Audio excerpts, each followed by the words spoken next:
The March 8th regular council meeting. Will you please rise and join me in the Pledge of Allegiance? I pledge allegiance to the flag of the United States of America and to the republic for which it stands, one nation, under God, indivisible, with liberty and justice for all. Thank you, and would you please call the roll? Certainly. Councilmember Alejandra Gutierrez. Here. Councilmember Friedman. Here. Councilmember Sneddon. Here. Mayor Pro Tem Harmon. Here. Mayor Pro Tem Harmon. Here. Councilmember Oscar Gutierrez. Councilmember Jordan. Here. And Mayor Rouse. Here. All right, very good. And do we have a ceremonial item? Yes, Mr. Mayor, we have one ceremonial item, Red Cross Month, March 2022. All right, very good. I don't believe they're here to receive the proclamation, but I will read it into the record. So this is Red Cross Month, March 2022. Whereas the American Red Cross was founded in 1881 by Clara Barton, who turned her passion for helping others into a bold mission of preventing and alleviating suffering. And whereas today, 140 years later, local Red Cross volunteers join millions nationwide who volunteer, give blood, donate financially, or learn vital life-preserving skills with the Red Cross. And whereas the humanitarian spirit, the act of coming together in times of crisis to care for one another, is a foundation of the Santa Barbara community that is exemplified by the American Red Cross donors and volunteers. And whereas Red Cross volunteers give hope to the most vulnerable community members in their time of greatest need by providing emergency shelter, offering food and comfort to families devastated by local disasters, supporting military families and veterans, saving lives with emergency response skills and first aid, donating essential blood for use by trauma victims, transplant recipients, and cancer patients, among others, and delivering international humanitarian aid. And whereas the city of Santa Barbara joins communities across nationwide this March in recognizing the heroes of the American Red Cross who work together locally and throughout the United States to alleviate human suffering in the face of emergencies as they advance the noble legacy of Clara Barton, who said, "You must never think of anything except the need and how to meet it." Now, therefore, I, Randy Rouse, by virtue of the authority vested in me as mayor of the city of Santa Barbara, do hereby proclaim March 2022 as Red Cross Month, commending the efforts of those who serve with the organization and encouraging community members to get involved and support the humanitarian mission of the American Red Cross. And we'll present that to them at some later date. Very Mr. good. Mayor, we do have one speaker for this proclamation. Okay, when I have the speaker, please. You have 3 minutes. Tony Briggs, you are unmuted and you can go ahead. Thank you very much. Thank you, Honorable Mayor and council members. March is a very special time of the year where we celebrate the people who make this life-saving mission possible. This tradition began about 80 years ago when President Franklin D. Roosevelt declared the first Red Cross Month in 1943. And in every year since, every U.S. president has followed this honored tradition. As we celebrate this year's Red Cross Month, I am so proud to recognize the work done every day by the unwavering compassion by our Red Crossers. This is nothing short of amazing. Despite 2 years of a global pandemic, we continue to be there for individuals and families who need us most. Locally, the Pacific Coast chapter of the American Red Cross continues to be there as our neighbors prepare to respond, recover from emergencies large and small. Our training services team has an office just down the street on State Street where we are there at least twice a week with life-saving CPR and first aid and with blood donations.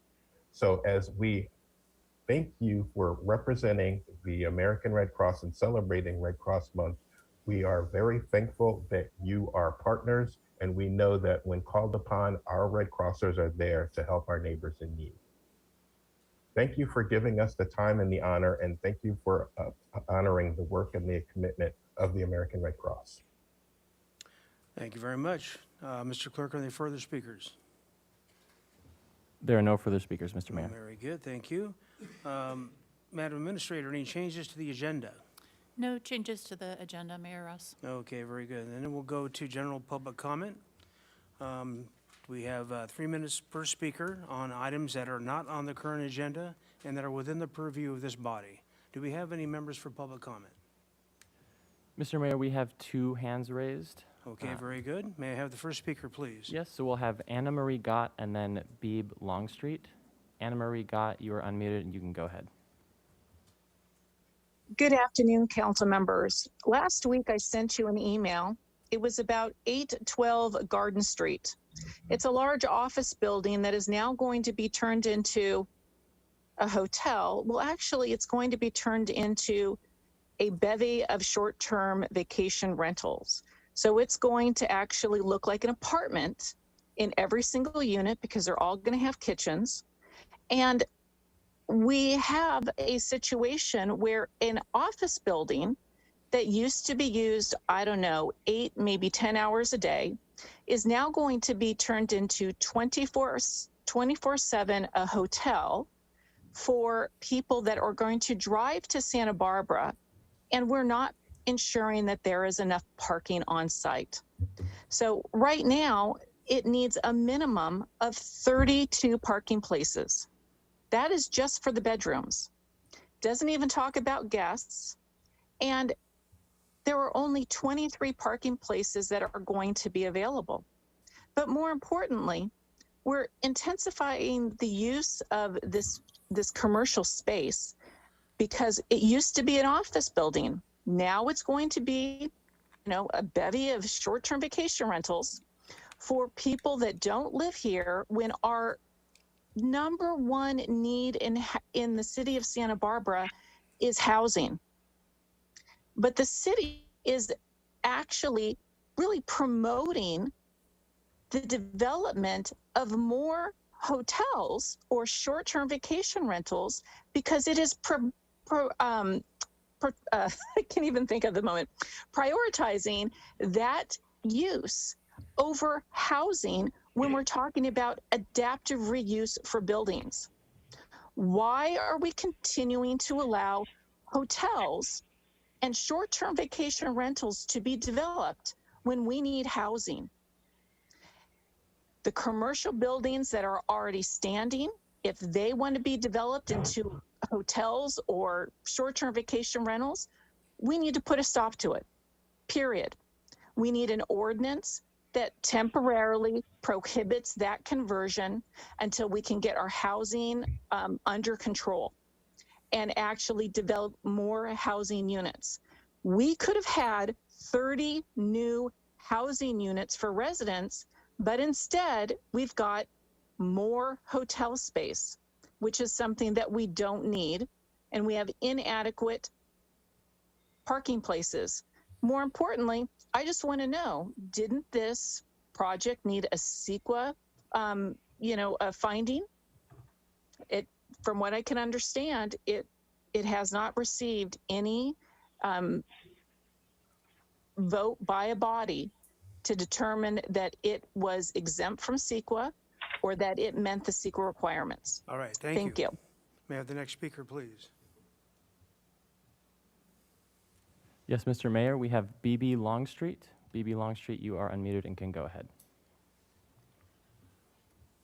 Hello, I too would like to speak on 812 Garden Street.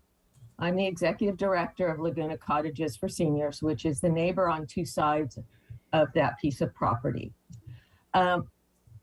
We did not have a problem when Housing Authority was looking at 812 for housing, because it would have been a units available to our residents, to residents of Santa Barbara, and would have been managed. But now we're looking, as Ms. Gott said, at 30 units of basically Airbnb.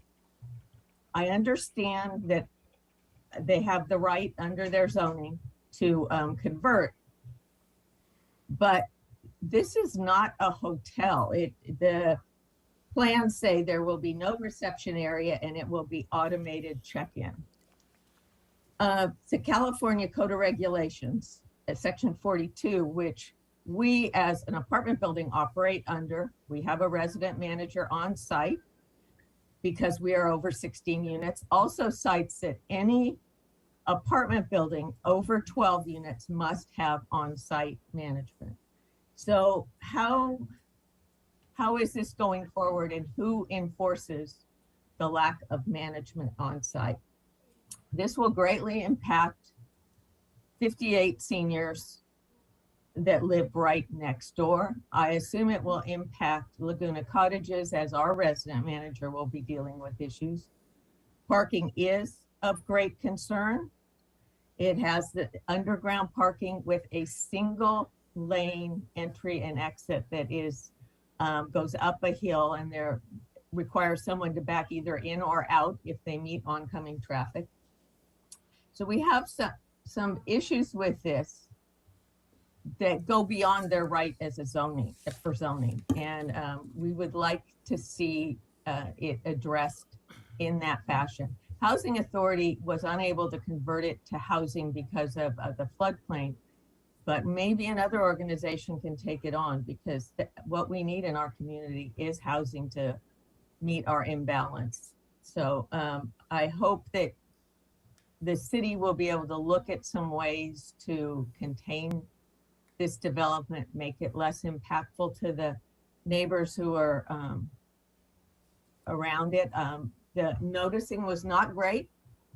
There's no notice in front of the building still about the conversion.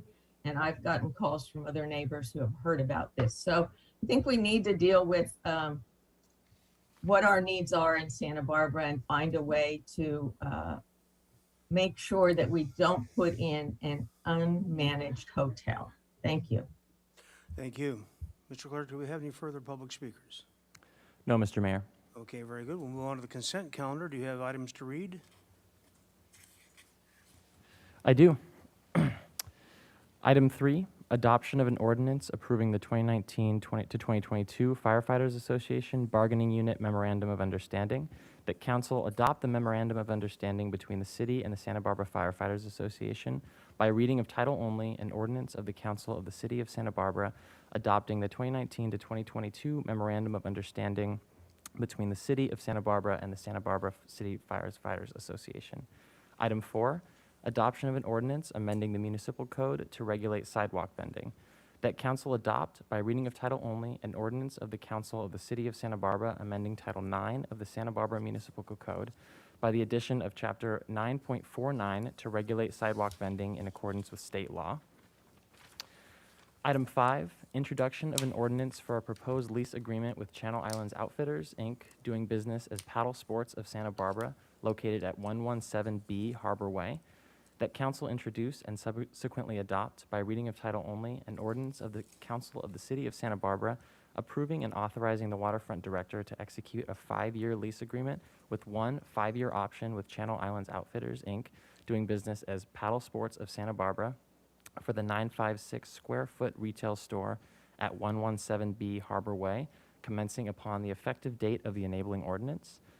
Item 6, introduction of an ordinance for a proposed assignment of lease agreement number 27008, Seacoast of Santa Barbara, Inc., located at 125 Harbor Way, that council introduce and subsequently adopt by reading of title only an ordinance of the Council of the City of Santa Barbara approving and authorizing the waterfront director to execute a consent to lease assignment of lease agreement number 27008 for Seacoast of Santa Barbara, Inc. at 125 Harbor Way, commencing upon the effective date of the enabling ordinance.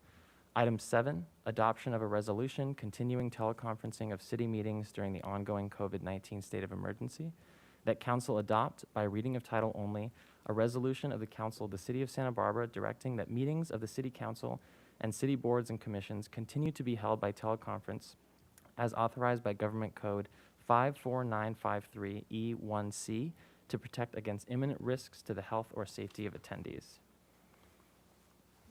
All right, thank you very much. Does anyone need to pull any items from the consent calendar? And do we have any public speakers on the consent calendar? Mr. Clerk, we have no public speakers. Okay, very good, thank you. All right, I'll entertain a motion for the approval of the consent calendar. So move. So moved by Friedman, Second. second by Alejandra Gutierrez. May we have a roll call vote, please? Certainly. This is a motion by Councilmember Friedman, seconded by Councilmember Alejandra Gutierrez to move the consent calendar forward. Councilmember Alejandra Gutierrez. Yes. Councilmember Friedman. Yes. Councilmember Snedden. Yes. Mayor Pro Tem Harmon. Yes. Councilmember Oscar Gutierrez. Yes. Councilmember Jordan. Yes. And Mayor Rouse. Aye. All right, very good. Thank you. We'll move on to the next item. Would you read that next item, please? Yes, Mr. Mayor. This is item 9, Santa Barbara Cruise Ship Program Update. That council receive a presentation from Waterfront Department staff on the current status of the cruise ship program and provide recommendations to staff as necessary. Very good. Director Wiltshire. All right, good afternoon, Mayor, council members. My name is Michael Wiltshire. I'm the City of Santa Barbara Waterfront Director. I've also got here with me today Mr. Chris Bell. He is our admin analyst and he oversees our cruise ship program. For today, just a little rough background. So we've had a cruise ship program in place for about 20 years. It's been, the Waterfront Department has been tasked with managing that. Obviously, that's been idled for the last couple years. So what we're really here to do today is just provide an update as the situation with COVID and cases improve. We're going to provide an update on our cruise ship program, a little bit of history, some of the new regulations that are in place for the industry, and just kind of discuss what the program looks like going forward. Mr. Chris Bell is so familiar with the program that he'll be leading the presentation, but I'll be here, we'll both be here for questions as needed. So with that, I'll turn it over to Mr. Bell. Good afternoon, Mr. Mayor and council members. Like Mike said, my name is Chris Bell. I'm administrative analyst at the Waterfront. Next slide, please. We'll start off with a little history. In the late 1990s, the department was approached by a couple of cruise lines interested in coming to Santa Barbara. And after a few years working out the details with the Coast Guard and Customs and Border Patrol, we hosted the first cruise ship call in 2002. There weren't many calls in the first years, but as the industry learned what a great port of call Santa Barbara was, more visits were booked. To strike a balance between the benefits and impacts, calls were limited to the non-peak tourist seasons of September through May. Next slide. And here we see the numbers of calls over the last 11 years, and as you can see, 2020 and 2021 were severely impacted by COVID, and we'll get into that in a little more detail a little bit later. Next slide, please.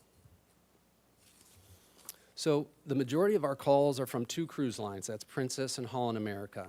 The most popular itineraries include Santa Barbara are variations of a West Coast getaway. They start in Los Angeles, San Francisco, or Seattle and feature stops in Catalina, San Diego, and Ensenada. Most of the passengers on these cruises are from the West Coast. The ships that visit Santa Barbara are considered to be small to medium-sized. They carry anywhere from 200 to 3,500 passengers. And on average, 70 to 80% of the passengers come ashore. Next slide, please. Visits by cruise ships do have a positive economic impact. In 2013, Visit Santa Barbara conducted a survey of cruise ship passengers, and we learned a lot from the results. The survey estimated that the cruise industry had a $2.4 million economic impact on Santa Barbara, of which $280,000 went to the city in the form of passenger fees and sales tax.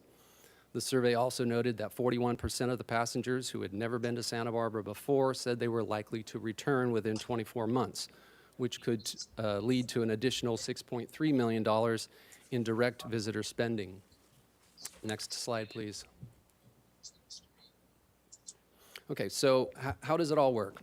We obviously don't have the facilities to dock these large cruise ships. So what they do is they anchor about a mile offshore and tender visitors to Santa Barbara Landing on boats like the ones you see in the picture here. The Waterfront Department charges cruise lines $7 for every passenger, whether they get off the ship or not. And this revenue is an important piece of the waterfront budget. Next slide, please. Once at Santa Barbara Landing, passengers are offloaded into a secure area staffed by cruise ship personnel and a team of Coast Guard-approved security contractors. The landing handles arrangements for this security and the use of the docks. Next slide, please. So once outside the secure area, cruise ship visitors are met by our ambassadors who help them with directions, hand out brochures, and answer a lot of questions. The cruise ship ambassadors are mostly volunteers and are coordinated through the Santa Barbara South Coast Chamber of Commerce. A lot of passengers don't book excursions and they prefer to explore the city on their own. And so to help them on their way, we provide a free shuttle service with stops around downtown. And this service is very popular and it helps us get these visitors closer to the doorsteps of local businesses. Next slide. We also hire 2 uniformed SBPD officers for every call, and they're there for the entirety of the call. And besides providing an additional security presence, the officers also close a lane of eastbound Cabrillo Boulevard to allow the safe ingress and egress of all the buses, shuttles, and trolleys that the passengers use.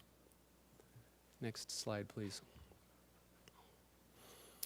Okay, so let's talk about COVID-19 and its impacts on the cruise ship program. In March of 2020, the CDC issued a no-sail order, essentially shutting down the entire industry.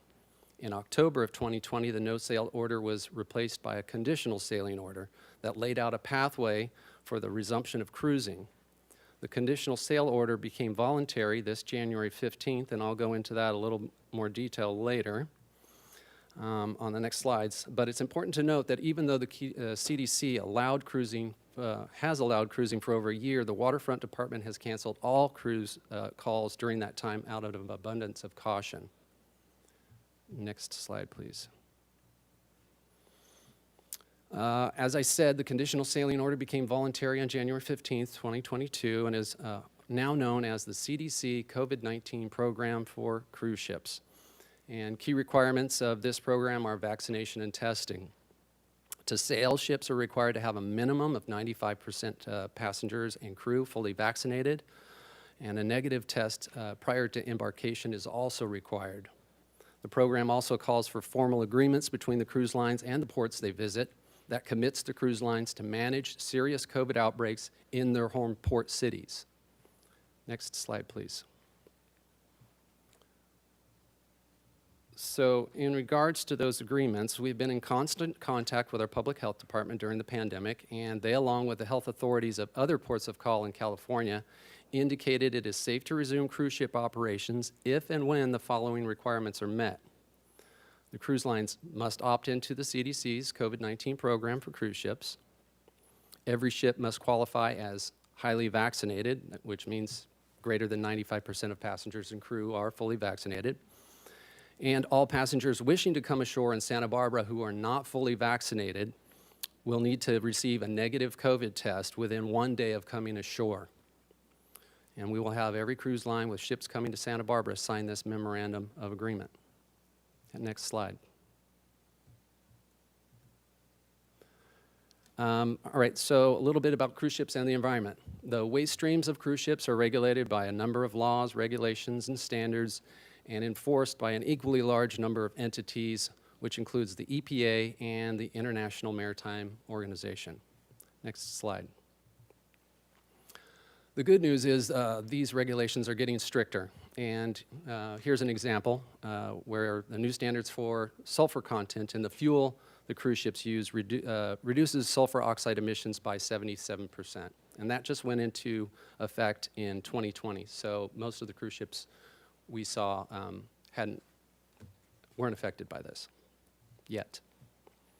And we have our own regulations too that go above and beyond federal and international standards. And we have the captain of every ship that visits Santa Barbara sign a declaration stating that they will abide by the requirements and that they will notify us of any accidental discharges. Also, for the first time, we will be now asking cruise ship captains to voluntarily slow down in their approach to Santa Barbara, as this slowing down of large ships reduces emissions and also reduces the chances of whale strikes. Next slide, please. I think I got one ahead of myself. Next slide, please. Okay, good, thanks. So what's the future of the cruise ship program look like? If there is a silver lining from the pandemic shutdown, it's that many older ships were scrapped and are being replaced by newer, more efficient ones. Many of these new ships run on alternative fuels or are hybrids. There is strong pent-up demand, and our reservations reflect this. We have 31 calls on the schedule for this year and 27 already for 2023. In summary, the cruise ship program is a mature program with a team of staff and volunteers dedicated to safety, hospitality, and to showing visitors what an amazing place Santa Barbara is. The program is in a strong position to welcome ships back to Santa Barbara under the guidance of our public health authorities. And with that, I'd be happy to answer any questions. Thank you. Any questions from council? Mr. Jordan? Thank you, Mr. Chair. Just several. They kind of have to do with just clarifications on stuff in the staff report. There's a reference in there to fully vaccinated. Can you tell me how you're defining fully vaccinated?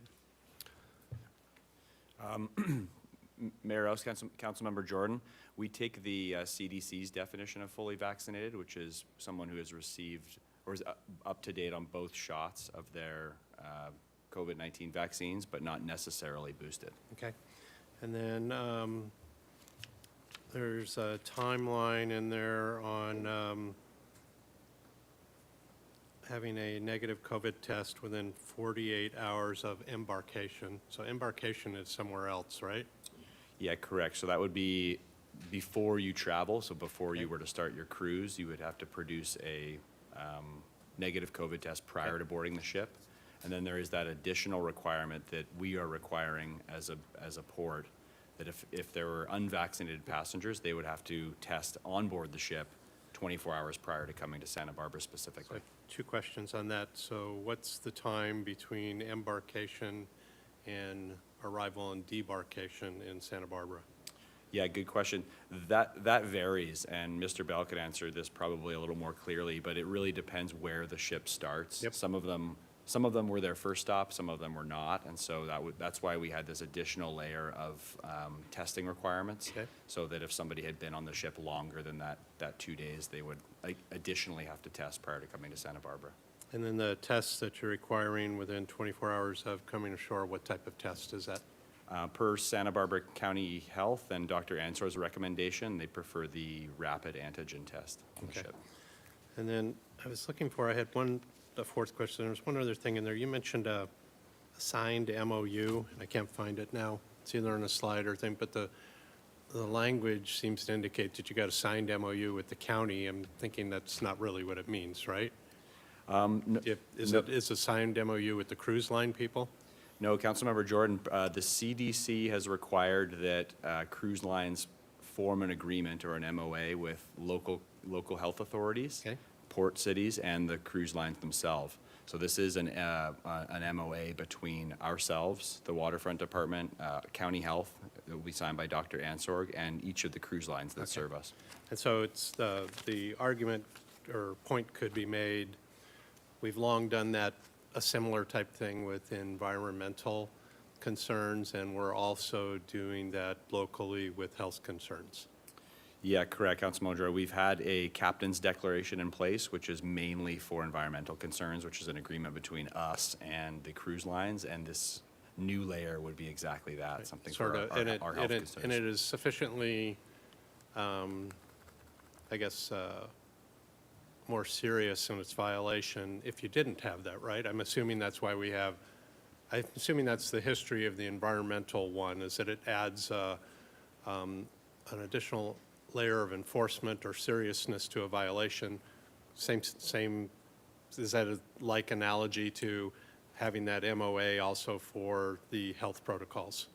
Yeah, if I understand correctly, us and Santa Barbara County Health will be responsible for enforcing this MOA, and if there are any violations or cruise lines do not agree to participate in this MOA, then we simply won't receive them. Perfect. Okay, thank you so much. Thank you. Mr. Friedman? Thank you, Mr. Mayor. Councilmember Jordan, thank you for those questions. I have one on the financial side. So in the staff report, it references that we have budgeted $500,000 in revenue from the cruise line passenger fees for the upcoming fiscal year. If we weren't to accept cruise ships, where would we make up that revenue? And do we need to make up that revenue? Yeah, Mayor Rouse, Councilmember Friedman, good question. We have budgeted $500,000 for FY23 for cruise ship revenue. This is in line with the number of cruise ships that we have scheduled for FY23. These are long-range processes. Cruise ships book anywhere from 12 months to even up to 36 months in advance. So this is long-range stuff that has been on the schedule for quite some time.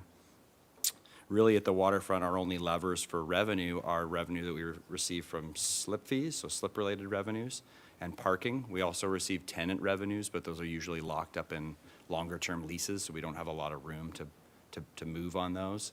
To put it in perspective, an increase of slip fees of about 5% would generate about $250,000. So if you want to compare something along those lines, we would have to increase slip fees by upwards of 10% to make up for that $500,000. And yes, we do. We were hit pretty hard through COVID, and so we're still kind of striving to get our reserves back to policy level as well as fully fund our capital. So we are, as of now, underfunded, and so we do essentially utilize those revenue streams. So this would be definitely a hit if we didn't move forward with it in terms of having to find other places for revenue, whether it's slip fees or parking fees, to adjust for it.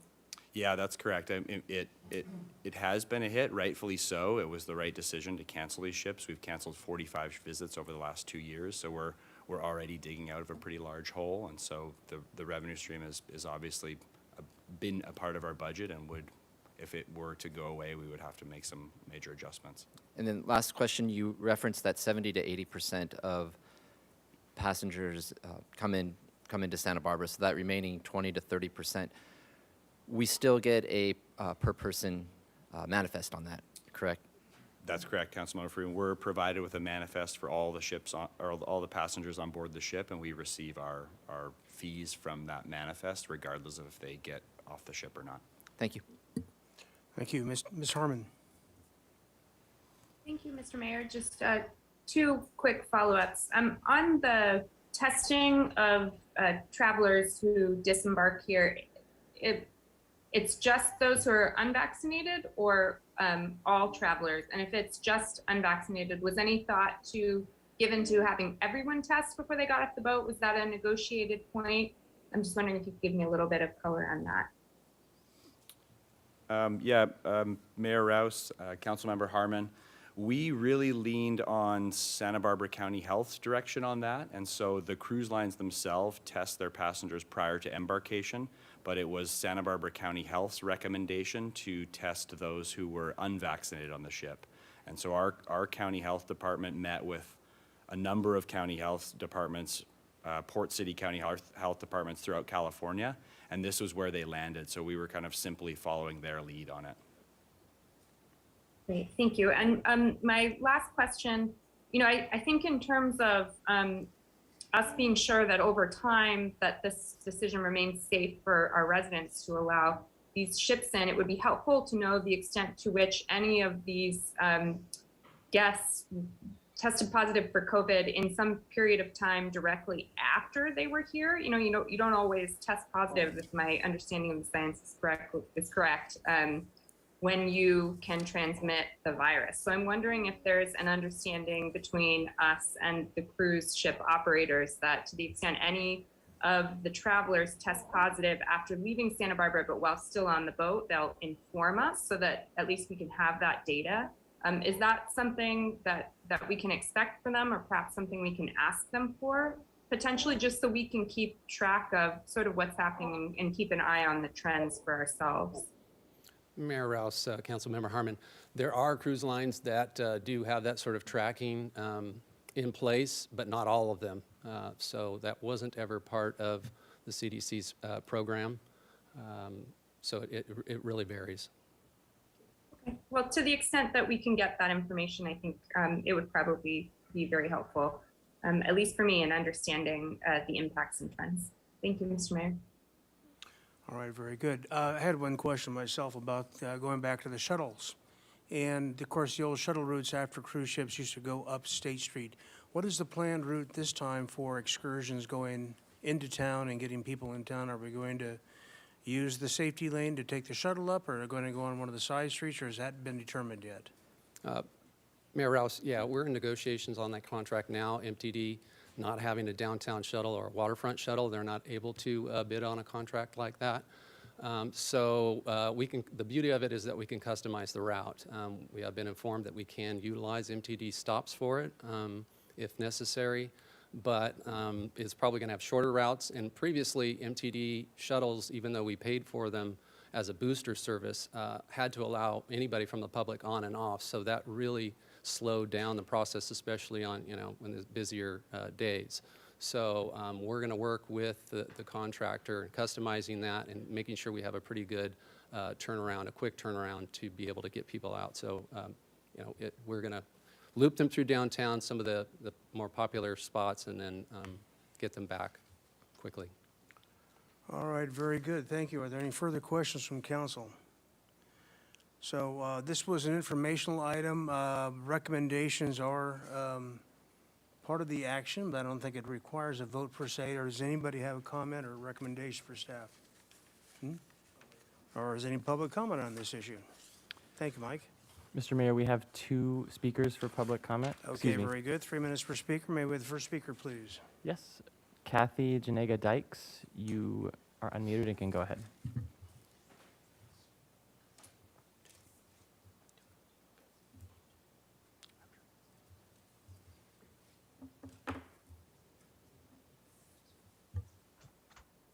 Good afternoon, Mayor Rouse and members of the council. I'm Kathy Janega Dykes. I'm president and CEO of Visit Santa Barbara. Following the last major recession, I recall when a previous council member reached to our organization, really in search of opportunities to jumpstart our economy through tourism. And as a result, we got the green light to proactively pursue the cruise industry to bring these ships back to our community and provide that much needed boost of visitor spending. Well, we're now in a similar position after having just faced a significant crisis. We need to grow our economy once again. And we're so fortunate that Santa Barbara appeals to cruise lines as a destination for their passengers. And we know that we see immediate results. Prior to the pandemic, this impact was growing year over year, thanks to the community's strategic efforts to maximize the segment's unique potential. And for example, we're able to direct business to local experience providers, restaurants, and retailers. And we're also, our research shows that cruise ships are responsible for introducing many first-time visitors to Santa Barbara who were then inspired to return on future overnight trips. So now is the ideal time to begin to restore this lucrative market segment. And together, the city and the waterfront have really done such a great job managing the cruise ships to optimize the benefits to the community. This is truly another key building block on the path to economic recovery for our tourism industry and also for our small business community while still boosting municipal tax collections. Thank you for your time. Thank you. Next speaker, please. Next, we'll have Jamie Dimond, Michael Cohen, James Tennant, and Robin Elander. And just a note, members of the public, if you raise your hand in Zoom, please make sure to keep it raised in order to speak. Jamie Dimond, you are unmuted and can go ahead. Good afternoon. Pardon me here. Good afternoon, Mayor and Council members. My name is Jamie Dimond, owner of Stardust Sport Fishing and the new Santa Barbara Landing. I'm here to share my support for the return of cruise ships to our city and waterfront community especially. We believe the measures and precautions in place for cruise ship visitors are more than adequate to help protect our community, and we strongly support the waterfront staff recommendation to approve the return of cruise ships. We here at Santa Barbara Landing have moved mountains in just a few months to do our part in order for the city to receive cruise ships. As you may or may not know, Santa Barbara Landing is where the cruise ship tenders ferry passengers to and from. We work closely with the Coast Guard to create a facility security plan. We've undergone days of training, and we've worked very hard to create a welcoming atmosphere at our office for cruise ship guests. The Visit Santa Barbara survey mentioned by Mr. Bell earlier have shown many of the cruise ship guests plan return trips to Santa Barbara. We here at Santa Barbara Landing, in particular, see this with the booking of future whale watching, fishing, and scuba adventures directly with our locally owned companies. In fact, just this morning, we had a couple come into the landing for a whale watching trip. They mentioned they were visiting Santa Barbara because they fell in love with our city after a cruise ship visit back in 2019, and they were excited to hear ships could be returning soon. I'd like to reference Councilmember Friedman's question on what would happen to the loss of cruise ship funding.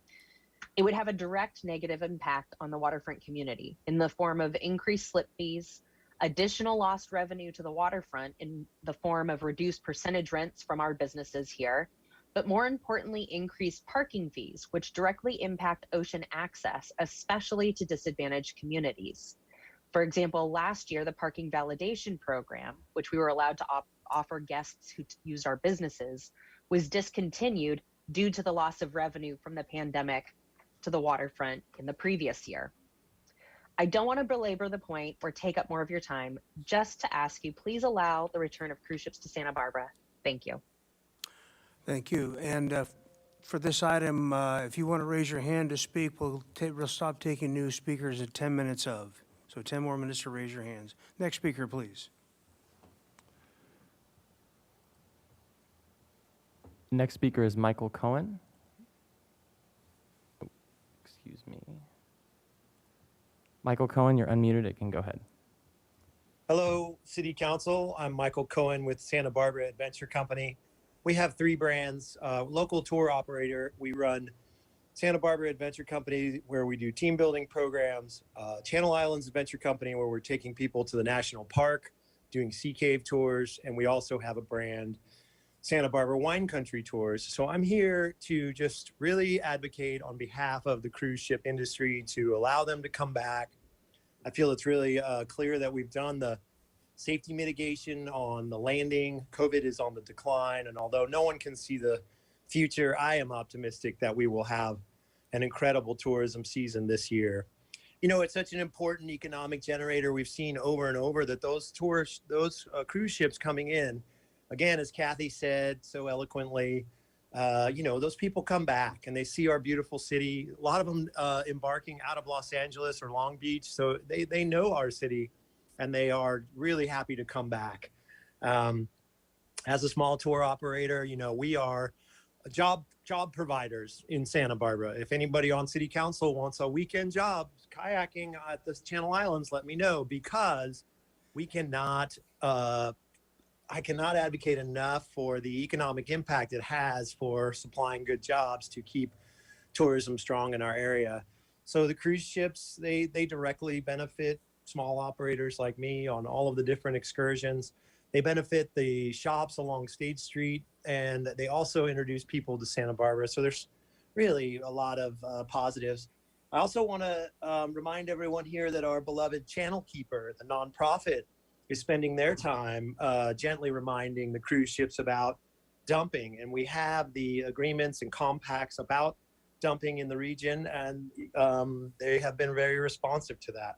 I will also point out to this council that cruise ship industry as a whole is trying to green itself. It's moving to the low sulfur emission fuels. I'm actually on the National Marine Sanctuary Advisory Council and for Channel Islands, and the cruise ship industry is moving towards low sulfur fuels, which really helps our air quality in the region. And the cruise ships that are coming into port voluntarily switch to the less impactful fuels. So, you know, it's got a lot of net benefits for us. I know for me, I've been on cruise ships before, and I really find them a great way to be introduced to areas, and I want to come back. So thank you for your time, City Council. I hope to see you all out, and please support cruise ship industry to help grow our tourism here. Thank you. Thank you. Next speaker, please. Our next speaker is James Tennant. James Tennant, you're unmuted and can go ahead.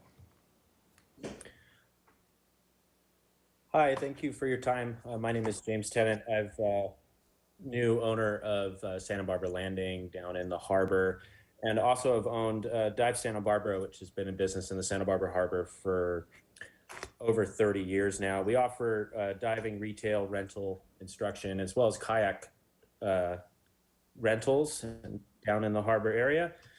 Over the last 30 years, we've seen a positive impact from the cruise ship visits. They bring tens of thousands of people to our area yearly. As Jamie mentioned earlier, we continually see people coming back to our business specifically, wanting to explore not only Santa Barbara, but our gateway to the Channel Islands, which is a very unique opportunity that we have down in the Santa Barbara Harbor. They have a really positive impact on our community, not only on the added economic benefits, but also showing people our wonderful city.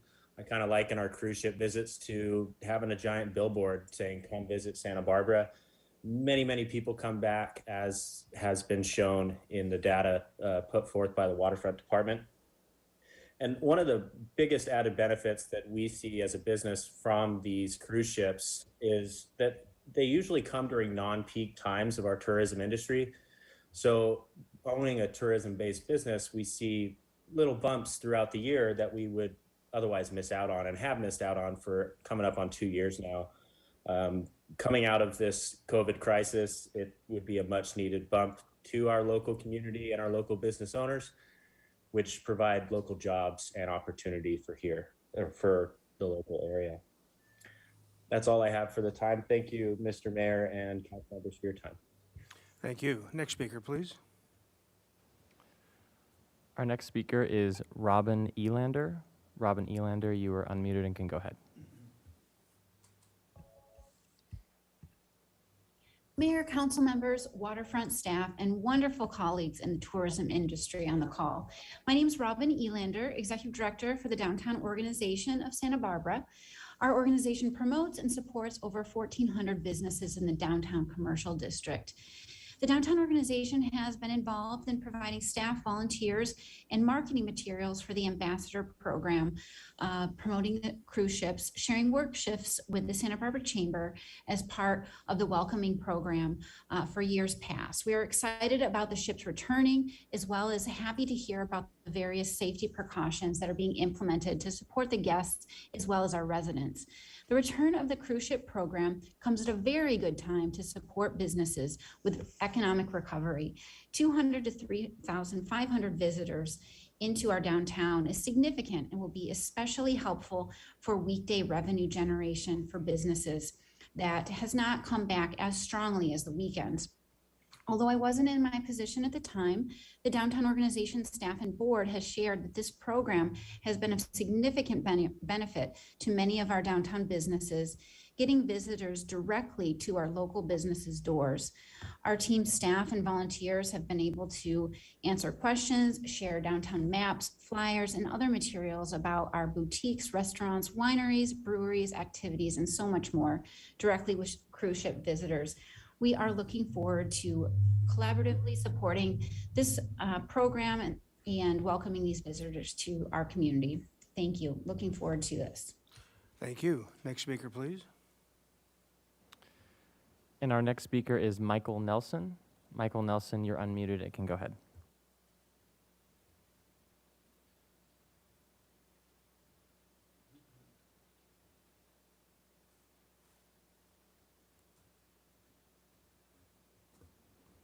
Michael Nelson, you are unmuted and you can go ahead.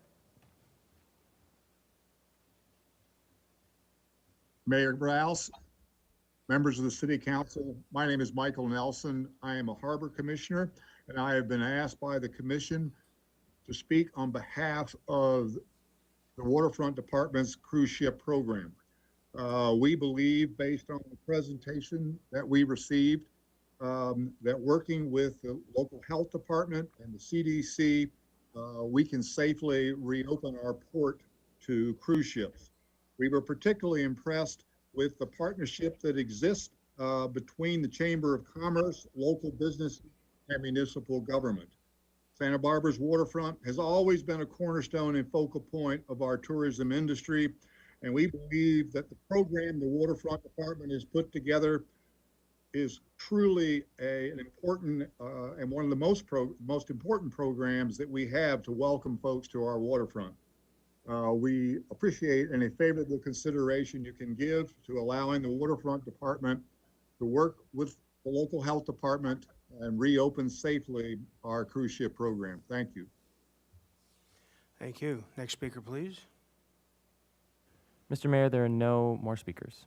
Okay, very good. It's back to the council. Ms. Sneddon, you had your light on, and then Mr. Jordan after that. Thank you, Mayor Rouse. Just want to make a comment that I certainly understand the draw to jumpstart our economy, and my comments are not related to the COVID protocols. I think they're actually very much in place, more than we ask our travelers on airplanes or visiting the city and by other means. So I think the COVID protocols are fine. My comments are more about believing in our ability to grow an environmentally sustainable economy. And I'd just like to phase these visits out. And I think this probably isn't the will of the council, but I did just want to voice that I think that there are larger environmental concerns about not promoting this as a means of income. Thank you. Thank you. Mr. Jordan? Thank you, Mr. Mayor. It would kind of be an understatement to the waterfront department to say I wasn't shocked about a month or a month and a half ago when watching the Harbor Commission and hearing them get excited about this and advocate for this. But I think we've come a long way in the last month. We see the numbers improving. We see, just as of about a week ago, the state of California releasing totally unvaxxed people to be unmasked indoors by health order. They can now do that. And we see just numbers that are so low now that I think it's time to allow this to return, bringing cruise ship guests to Santa Barbara. There are more people that come into town every day on airplanes or autos than ever come into town on a cruise ship. And the protocols on a cruise ship are more stricter than any that are being put on those other arriving workers or guests. So I am willing to see that this is ready to start again. And I know that we also, like almost 3 years ago, have the ability that if conditions worsen, then we can just stop it, just like that, as we did 3 years ago. My input on the recommendation to staff would be that we allow them to resume on the schedule they presented. And it's also to Mr. Wiltshire, I don't necessarily know that this needed to come here today by process. I think this is historically just something that staff does, so I'd also want to give you a little appreciation that you recognize that there was great interest on council and the community and brought this into council chambers. Thank you, Mr. Mayor. Thank you. Mr. Friedman? Thank you, Mr. Mayor. And I'll just start. I'm having flashbacks to 10 years ago when I was on the Harbor Commission and we were talking about cruise ships. And at that point, it was whether or not to expand them from the few to the 20 plus that we have. So in the words of Yogi Berra, it feels like deja vu all over again. So I echo what Councilmember Jordan just talked about in terms of the COVID protocols and the public safety measures. I appreciate staff working with the cruise ships, with county public health to have that high level of safety. And with the economics of it, I just don't see any alternatives that would be acceptable to the public if we didn't have that revenue in terms of raising slip fees, especially that impacts our liveaboards. We want to have a diverse community down there. And then we also having to raise for this parking fees to access the beach would have impacts to all members of our community, including disadvantaged, who would make it just even more or less affordable to go to the beach. So based on the health and safety protocols that are there, and I think Councilmember Jordan, I echo what you said, that if things do change, we have the ability to stop it, and our staff did stop it for the last 2 years when there was a possibility, but we just didn't feel comfortable at the time, but now that we do. So I'm in agreement with the staff recommendation at this time.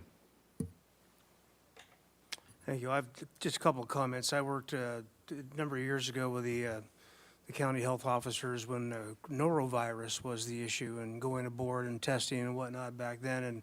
And the cruise ships had, in that time, also well-placed protocols on how to keep things contained and not spread them to where the host port was. In terms of environmental sustainability, the way I look at it is this: there's a lot of folks that get to visit Santa Barbara that didn't get on the 101 and drive up here to do so. It's a great way to show off the town. If anybody's ever seen this town from the ocean, you'll understand how special that view really is. So I think there are economic benefits that aren't even measured by just the receipts initially. I think we have impacts that go on beyond that. So I think it's great. It's another taste of return to some kind of normality. So I'm definitely in favor of this. And are there further comments or suggestions for staff? Then thank you very much. There's no other action to take. Appreciate the update. And may we have the next item, please? Yes, Mr. Mayor. Our next item is item 10, the American Rescue Plan Act update and appropriation request. Very good. Mr. DeMartini?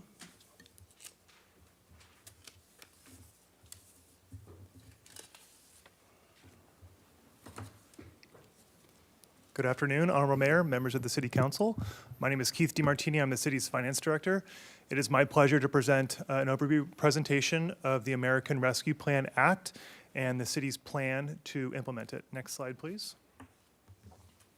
The agenda for today is to provide an overview of the American Rescue Plan Act, for more commonly known as the ARPA legislation.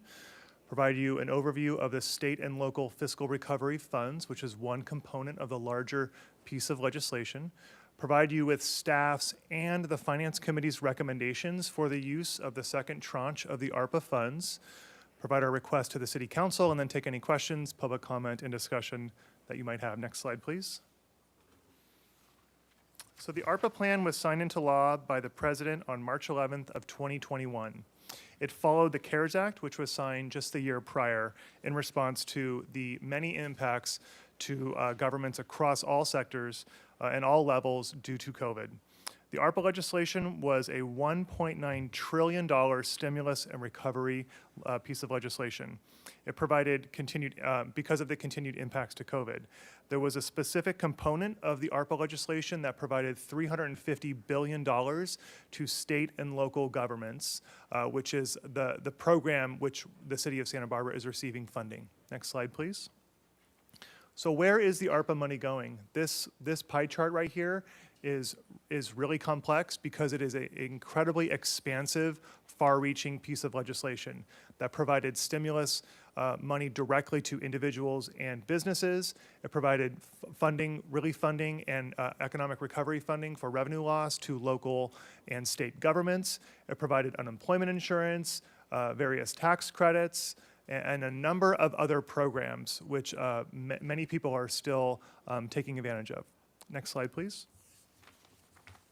So again, specifically, next slide, please. Specifically, the state and local government program within the ARPA legislation is the program where the city of Santa Barbara is receiving funding. There is a calculation that had been done by the U.S. Treasury. There are distributions that have been made already. The city of Santa Barbara received its first tranche, the first half of the ARPA funds, back in May of 2021, and we are scheduled to receive the second tranche of ARPA funds in this coming May of 2022. The total allocation for the city of Santa Barbara in regards to ARPA is $21.8 million. Next slide, please.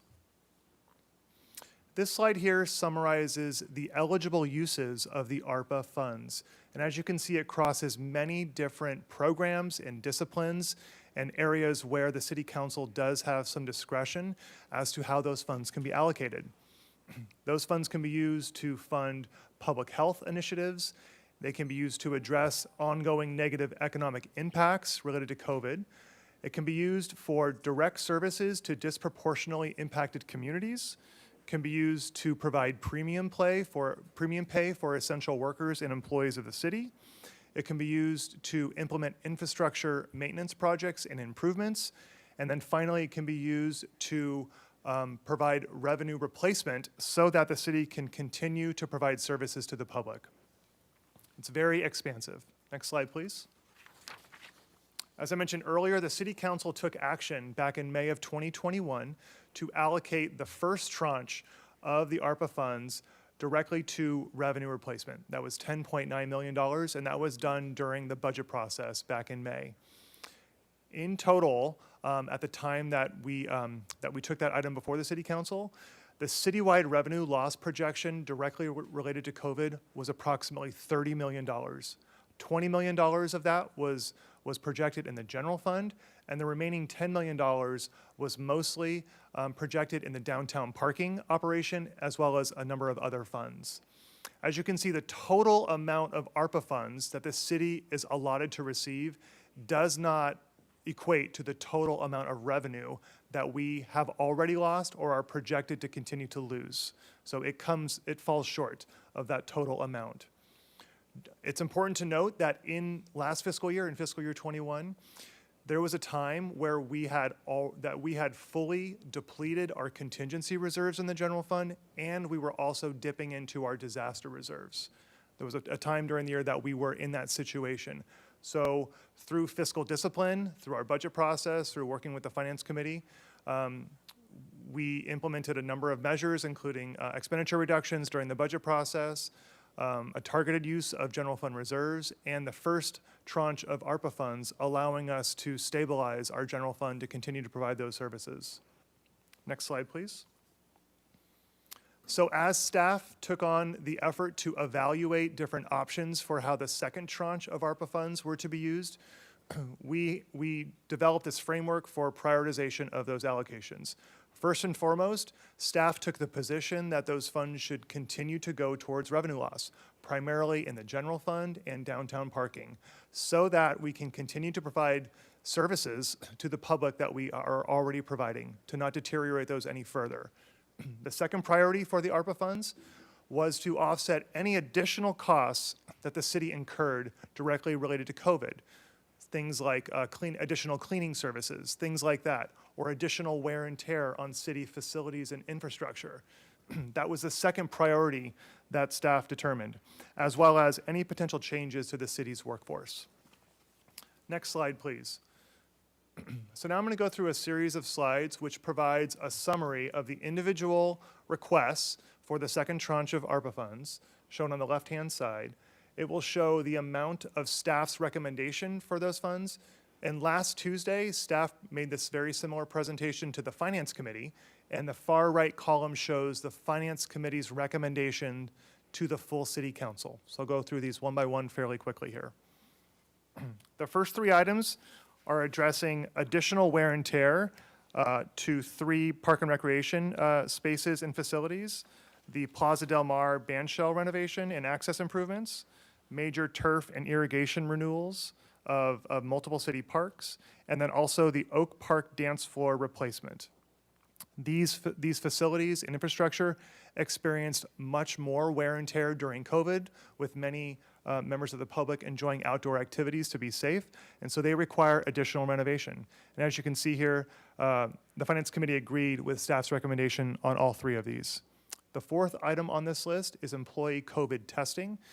In order to keep staff and employees safe and members of the public, we implemented a pretty robust employee COVID testing protocol to ensure that employees had access to testing as needed. There was an amount being requested of around $400,000, and to date, we only spent around $153,000. And as you can see, staff recommended money for it, but the Finance Committee voted to not approve funding for this item. Next slide, please. Acela automation, Acela system optimization. This was an enterprise application that the city implemented a number of years ago, and there are a number of functionality enhancements and improvements that staff would like to make to improve the user experience from the contracting and the business community when submitting applications to our community development and public works departments. The next item here is a classification and compensation study of $450,000. The main objectives of this study are to address the changes in city operations and staffing over the past few years, to make sure that the types, the scope, the level, and the classifications that are being performed are correct and appropriate. Also developing strategies for retaining qualified employees, developing strategies for maintaining a competitive place in the market to attract applicants, and then also ensuring that the staffing structures are sufficient to respond to evolving needs. Next slide, please. For homeless, oh, I'm sorry, if you can go back a slide, I apologize. The third item here is homeless and mental health services. So this item right here would fund a co-response officer to provide transportation for individuals experiencing mental crisis to community-based facilities for evaluation, treatment, whenever possible. And this funding would fund an officer for up to 3 years. The next item on the list is library digital materials for $300,000. This item here addresses the rise in demand for digital materials that the public has been using and demanding during COVID from our library system.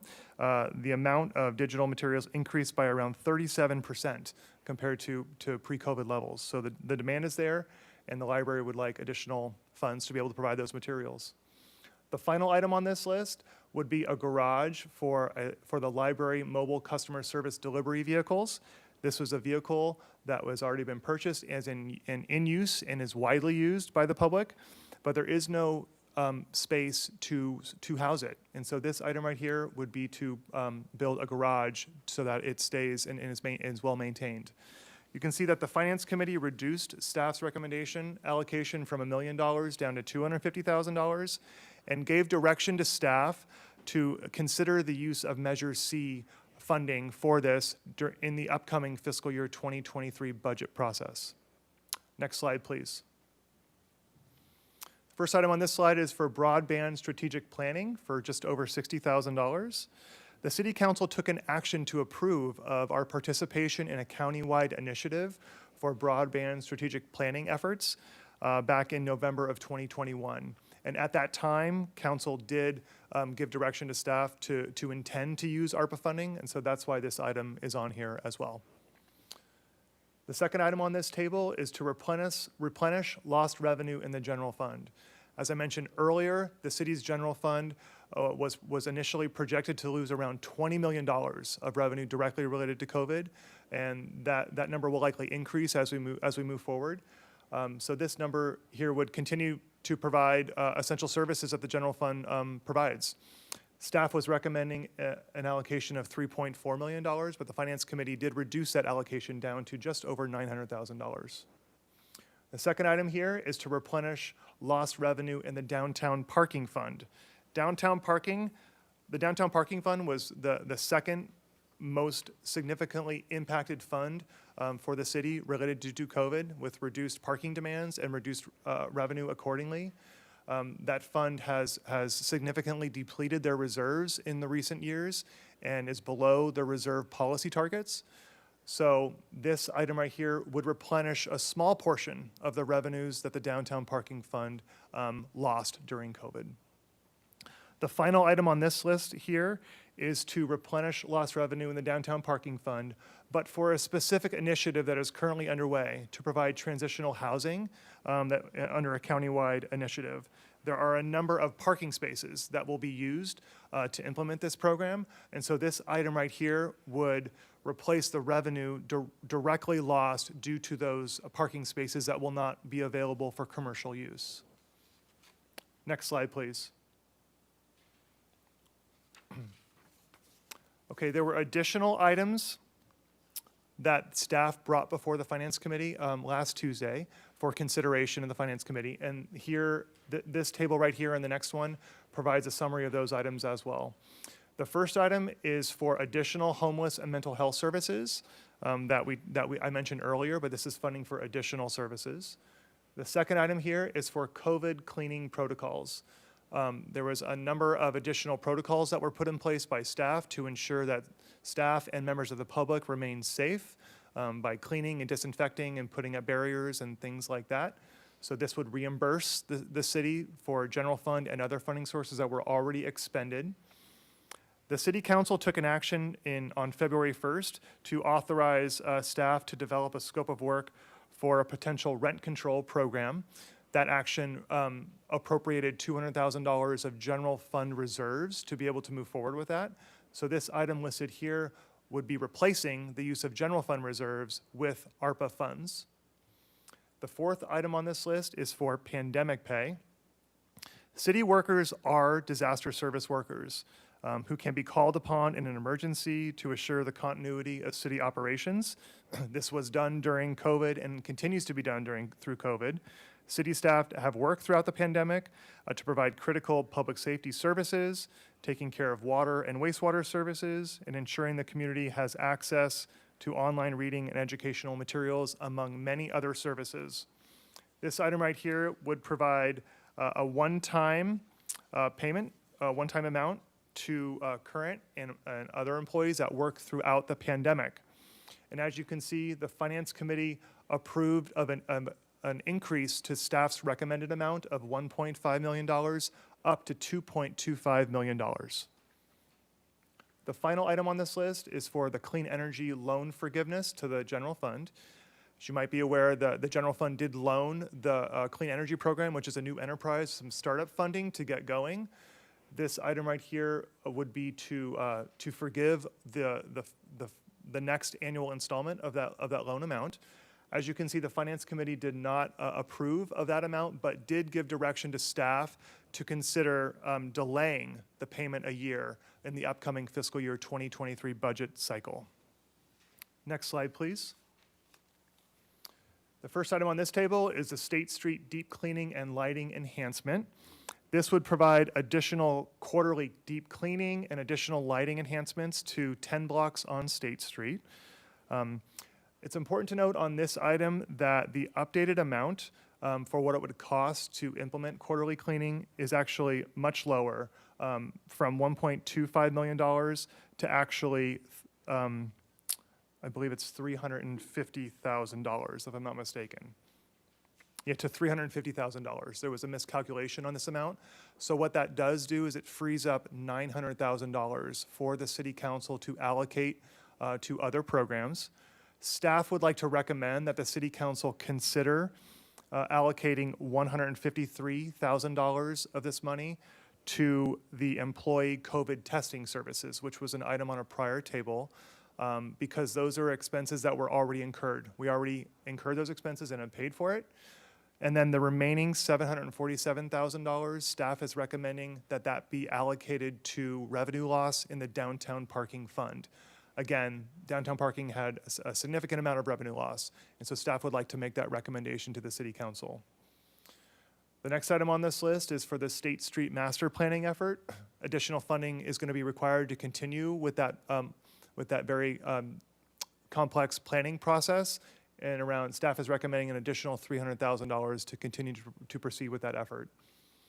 Digital materials for the library. This is an additional request above and beyond the one that was made a couple slides ago for additional materials with the library.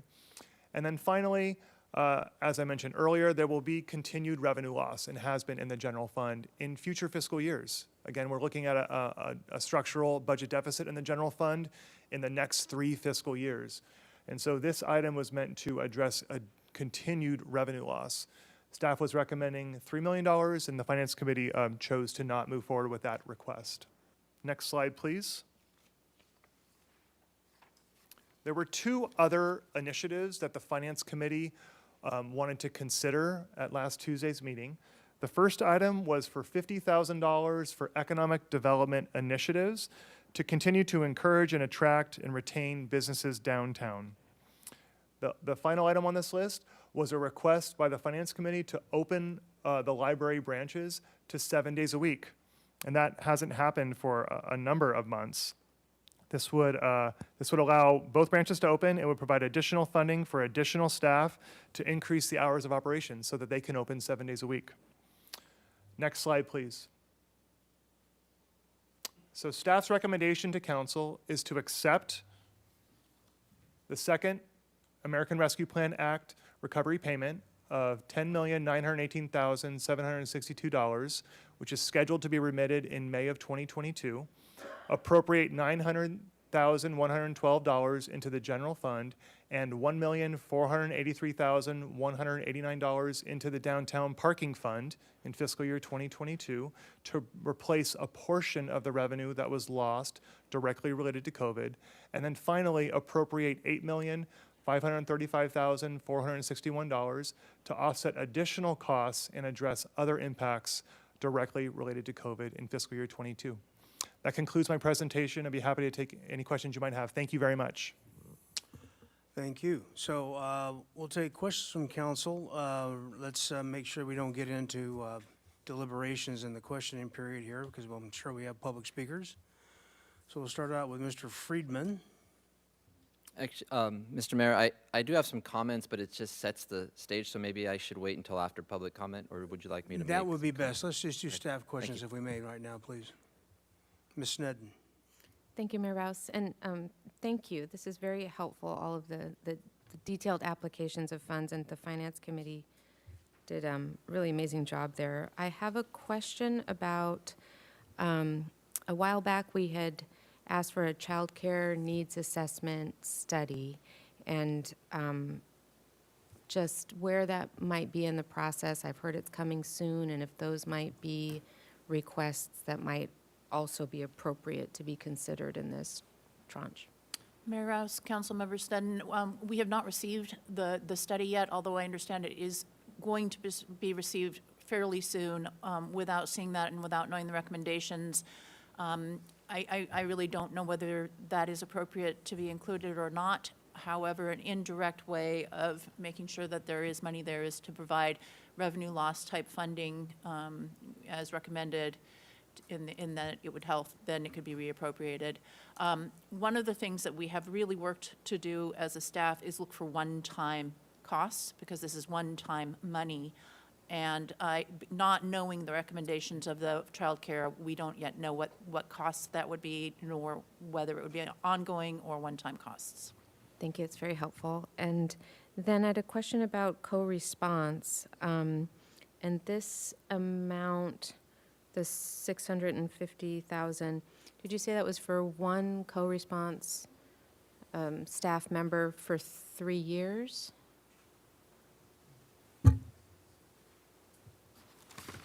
Yes, Councilmember Sneddon, that is correct. The co-response allocation would fund an officer for up to 3 years. That's correct. Up to 3 years, okay. So then if we wanted to increase that amount, what would be, would we need to double it to have 2 officers for 6 years, or would there be some value in a 50% increase of that for 2 officers for 2 years, or what are the different increments that might increase? So, Councilmember Sneddon, there is another request on here. There's actually 2 requests in staff's recommendation. The first request would fund 1 officer for up to 3 years. The second request, which Finance Committee concurred with as well, was to fund another officer for up to a year. And that second request was $250,000. So you can assume that it would cost approximately $250,000 if you want sort of an incremental for an officer per year, if you wanted to increase the allocation. Thank you. So these recommendations already have in place 1 officer for up to 3 years and another officer for 1 year.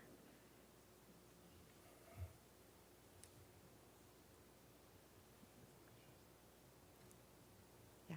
Okay, thank you. All right, very good. Let's see, Mr. Jordan. Thank you, Mr. Mayor.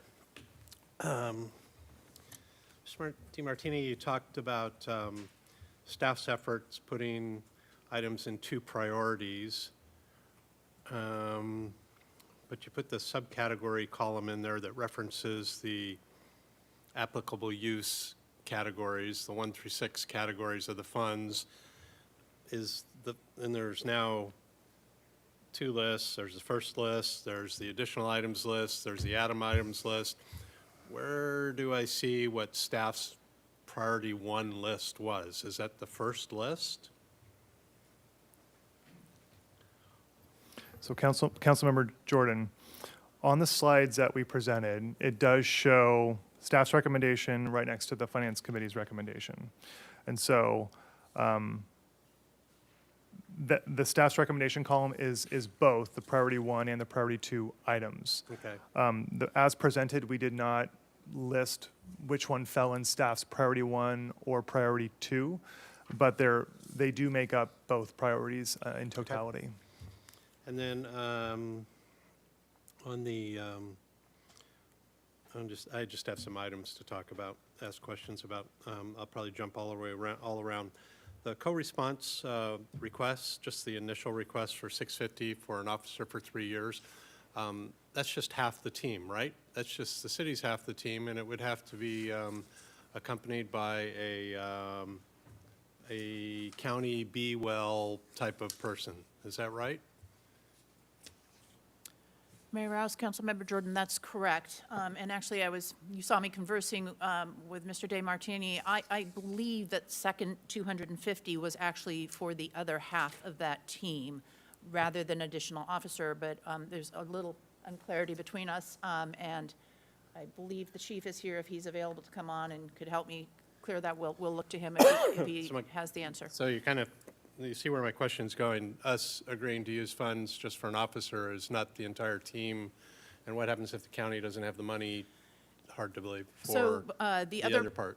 Piece of this is that we have had grant funding for part of this in the past, and the grant funding now precludes the use of that grant funding for officers. So it would allow us to continue to match our officers with the existing grant funding for co-response. Okay. And if that didn't work out, we can pull it back and use it for something else, right? Some other qualifying choice, right? Yes, Councilmember Jordan, that's correct. At a later time, if council would like to deappropriate a particular item on this list and appropriate it for something else, you have discretion to do that. Okay.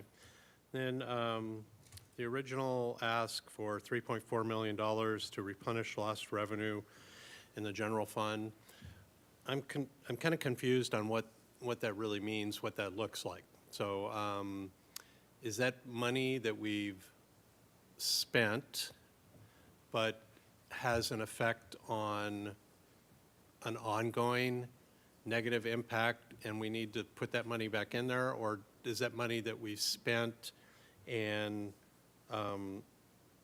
doesn't have a future impact? Is it just truly we spent that money, let's put it back in there?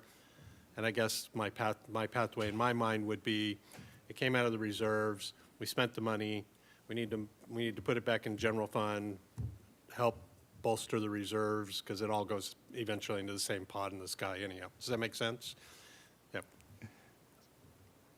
So I guess my real question is, I'm wanting to know, is there an ongoing impact from seeing that carved down from 3.4 million to 900,000 in programs and services, or is the ongoing impact just in the amount of available money somewhere in our financial picture? Right. Councilmember Jordan, it's a great question. So the purpose of the revenue loss provision in the ARPA legislation is to ensure that the city can continue to provide services to the public, right? It's to ensure that we have enough general fund resources to pay for general fund services, such as police and fire and library and parks and recreation, and a number of other services and functions. And If we did not get that funding, what it means is that the staff would have to and work with council and come to you to consider other ways of balancing the budget, which will likely include reducing expenditures. Okay, And so it allows us to continue to provide those services. Or going to the reserves? Correct. Okay, that would be the alternative. And so that on on face value on that line, the reduction of $2.5 million is the alternative is an option of a combination or one or the other of using reserves or reducing programs and services. Councilmember Jordan, that is correct. And could you talk briefly about the current status of the reserves and what you see in the future? Councilmember Jordan, I'd be happy to. So last Tuesday, staff presented a presentation to the Finance Committee on our mid-year report. It also came to council on consent. And that report indicated that the current projection for the end of this fiscal year in fiscal year 22 is that we are projecting a $6.5 million surplus. But I must caveat that surplus is based on pretty significant actions that the city took in fiscal year 22 to balance the budget. The most significant of which was to implement approximately a 5% reduction target for general fund departments, so because of the $8 million deficit that we were facing in fiscal year 22. So we implemented around $6.8 million of expenditure reductions, which includes holding over 20 positions vacant in the general fund, primarily in the police department and a number of other departments as well, and reducing a number of other sort of non-personnel related expenditures. It also required the use of about $1 million of reserves in the general fund to be able to balance that budget. So the $6.5 million surplus that I'm projecting is based on the $8 million structural deficit that we have. And so it's definitely a good sign with our TOT revenue and our sales tax revenue being a little bit stronger and having the fiscal discipline in place to continue to control our expenditures. We are preparing for the upcoming fiscal year 23 budget cycle. We have a 3-hour work session with the City Council this Thursday afternoon. We do have a structural deficit in the general fund for the next 3 fiscal years, ranging from $3.6 million over $5 million in some of those years. Our ongoing revenues growth is not adequate to cover our ongoing expenditure growth. So although we do have some good signs of economic recovery in the current fiscal year, we still do have some balancing decisions to make in the upcoming 3 fiscal years. Okay, and then, thank you for that. And then, in that, I'm going to go back to that replenish lost revenue in the general fund kind of thing. But more specifically, I guess, I think is my question. So we used Measure C money for a particular item that is covered under this group of funding, homelessness. So we used $3-point-something million for the Loma Fire relocation. And that came from Measure C, an allowable use under Measure C. But is there anywhere on here that attempts also to move some of that, this funding back into repaying is the wrong word, but replenishing Measure C for that use? I mean, is that buried in one of these general fund lines or not? Councilmember Jordan, that is not a specific item that staff included on the list or was discussed to date with the Finance Committee. In looking at the slide on page 6, which does articulate the eligible uses of the ARPA funds, providing services for homelessness and services to disproportionately impacted communities is an eligible item. And so that is something that the City Council could explore as an eligible use of those funds. But it would add up to $3.2 million onto this whole list too, right? Okay. And then are you able to talk about 3 or 4 of these individual items and defend them? I mean, right? You're the guy today? Councilmember Jordan, I'll do my best. Okay, so in particular, the Plaza Del Mar band shell renovation. My recollection is that pretty much has been fenced off and unusable for the entire duration of COVID. And I'm having trouble making a nexus with that $400,000 related to COVID because it was in the shape it's in now before COVID started. So could you tell me a little bit about that?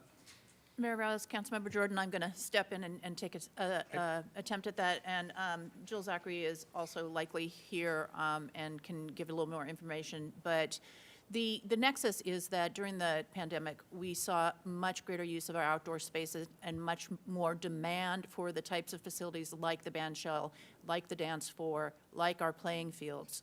So although the band shell did not get excessive use, we did see that in order to be more resilient going forward, there is an interest in having outdoor recreation areas available. And so the nexus there is the types of demands that we saw during the pandemic, not that specific demand during the pandemic, although had that band shell been available, we believe it would have been used. Okay, so kind of in best world, it's preparation for the next version of whatever hits us, and having those type of facilities ready, even though they might not have been a directly impacted by COVID.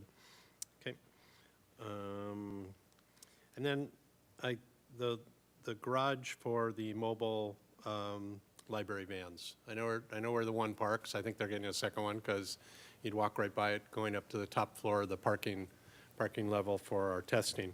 But I'm just curious why we can't use the existing garage structure and secure an area of that for the two vans. Are they too tall? They're too tall. Okay.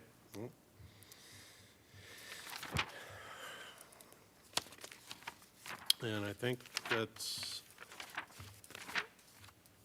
all the questions I have, but let me look really quick. Oh, no, never mind, you reduced that to 300,000. I think I'm good. Thank you, Mr. Mayor. Ms. Harmon, please. Thank you, Mr. Mayor. Just one quick one. Mr. Martini, DeMartini, excuse me. I think that I remember us from Finance Committee having a discussion about an economic development initiative funding line, and I don't remember if I saw that in the presentation. I think it was $25,000 or something around there. Can you discuss that? And then I'm also wondering if there are options. You know, I'm interested to see. I know there was one specific item that was presented at the Finance Committee, but perhaps our Economic Development Office has ideas for how to effectively use that line. Can you tell me whether that's still in here, and could we just hear a little bit more about it today? Thank you. Sure. Councilmember Harmon, thank you for that question. On slide 14, it does show an item that was discussed with the Finance Committee of $50,000 for economic development initiatives. And there was a request from council to have a report out, at a later time on that. And we do have Mr. Harris, our economic development manager, that can help respond as well. Thank you. Thank you. Yes, Mr. Mayor, Councilmember Harmon, I'm Jason Harris, the city's economic development manager. You had a two-part question. First was in relation to the $50,000 economic development funding request. That was in relation to a proposal of continuation of a economic development contract. The city has funded for the past 2 fiscal years through the budgetary process a economic development partnership with the Santa Barbara Foundation's Better Together grant fund program to facilitate downtown business attraction and retention. Those past financial requests came through an outside agency process. We are no longer facilitating that. And so this was an opportunity to make inquiry if council was still interested in continuation of that grant support assistance to that organization. As I mentioned, they facilitate business recruitment, retention efforts here in the downtown area. So that responds to your first part of your question. Your second part of your question is really, if the city did not pursue that approach, what other ideas or concepts could be pursued? And as I'll remind the mayor and council, as you all may recall, the city adopted this past June a 3-year economic development plan, has 24 different actions and objectives. Also remind the council that the city's only funded one full-time position to implement the economic development plan, which is myself. So ideas to further those efforts would be to bring on some city internships to facilitate staff capacity of implementation, and specifically focusing on small business promotion, really our commercial districts throughout the city, providing information and assistance to support their efforts, as well as a broad buy local campaign, again, promoting our businesses throughout the community. Or some initial ideas, but there is an annual update to the economic development plan position for later this summer, as well as an opportunity, if the council so desires, to have a formal presentation by the Santa Barbara Better Together Fund to further discuss these concepts. Thank you, Mr. Harris. Mr. DeMartini, just to follow up on that, when we received that report out from this this outside group, could we at that time determine to make an alternative use of this funds? I think the answer to that would be yes, based on your other answers. I just want to make sure we have some flexibility here when we get a little bit more information on an update. Is that correct? Yes, Councilmember Harmon, that is correct, as long as, the funds haven't been spent, and we'll, just evaluate to make sure that whatever use is intended falls in line with the guidelines from the U.S. Treasury. That's correct. Thank you very much. Appreciate it. All right, thank you. I had a couple of questions of my own. Mr. Jordan touched on the library mobile garage, and I noticed the initial staff recommendation was at $1 million. And I was wondering if that included property acquisition somewhere. It just seems like a heck of a garage, better than my garage, for sure. Mayor Rouse, we really haven't done even preliminary work on this, and so it really is, and it's a 2-vehicle tall garage. There may be an opportunity to co-locate some other vehicles. There's also a need for material storage space. I think that the recommendation for 250 will more than pay for the preliminary work, the design and so forth, and then we will have a much better estimate of how much it would actually cost to construct. Additionally, we probably won't have that information until fiscal year '24. So very comfortable with the level that Finance Committee recommended. Thank you. That was just one of those initial eye raiser things. And would you please, Mr. DeMartini, walk me back through, you kind of explained the State Street cleaning and lighting and then the revision based on new information. And I want to make sure what we're trying to include in this item. It was approved at 1.25 $1,250,000, but then you're saying it's going to be something in the 300,000 range. So I'm not really sure what the scope that we're talking about is going to be. Yes, Mayor Rouse, thank you. I'd be happy to explain that further, and we have staff from Public Works that are also available. So at a high level, the proposal includes quarterly deep cleaning of 10 blocks on the State Street Promenade, and which would include sweeping and pressure washing. It includes additional lighting enhancements. The original estimate was overstated at $1.25 million. The actual cost is only going to be $350,000 for that entire cleaning program. So it did free up $900,000. I'd like to ask Mr. Maurer, our Public Works Director, to expand upon that, please. Thank you, Mr. Maurer. Sure. Good afternoon, Mayor and council members. I apologize to everyone. The cost for the cleaning, the deep clean, as Mr. DeMartini explained it, was put forth as $100,000 each. What was intended was $100,000 each year of quarterly cleaning for 3 years, which was what was interpreted as $100,000 for each cleaning. So that's why it was listed 4 times the actual cost. So it was just a interpretation mistake. The cost for the lighting, which is to enhance the State Street Plaza experience, is $50,000. So it's $25,000 for each deep cleaning, and what's put forth is to do that for a period of 3 years, or a total of 12 cleanings, and then the $50,000 for the lighting enhancement.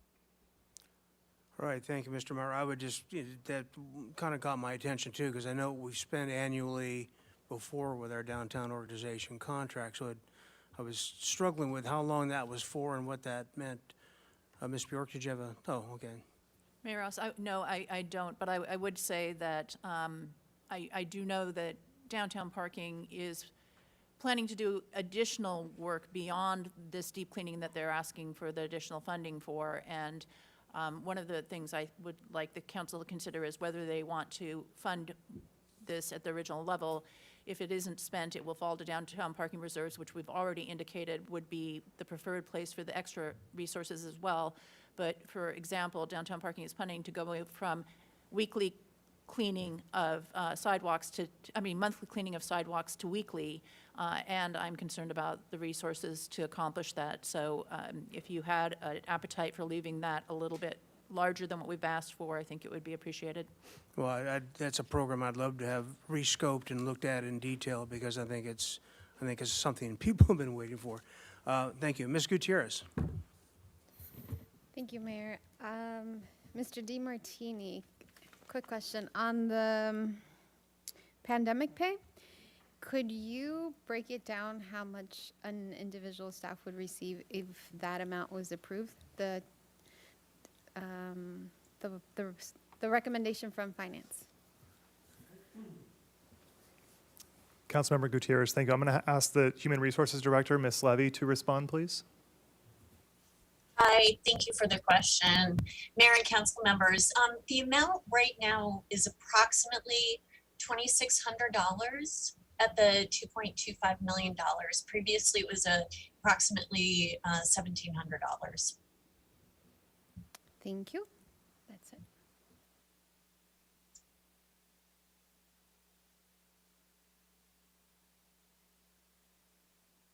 Okay, very good. And with that, we would go to public comment. Mr. Clerk, are there people waiting to speak? Mr. Mayor, there are no hands raised. No hands raised? Okay. That's a little surprising. Okay, very good.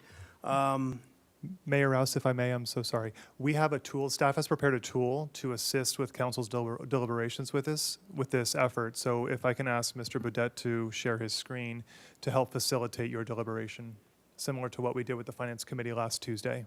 All right, very good. I appreciate that. And we will go into the deliberation part of the program.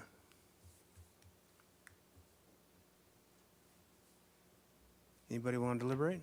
Oh, here we go. I think Ms. Sneddon was first, and then Mr. Friedman. Okay, Mr. Friedman was first, and Ms. Sneddon. What a gentleman. Okay, thank you, Mr. Mayor. I'm going to make some comments first, and then we'll go from there. But I just wanted to help our colleagues on the council here just kind of frame what took place at the finance to give a little more background than today and kind of build upon the staff presentation.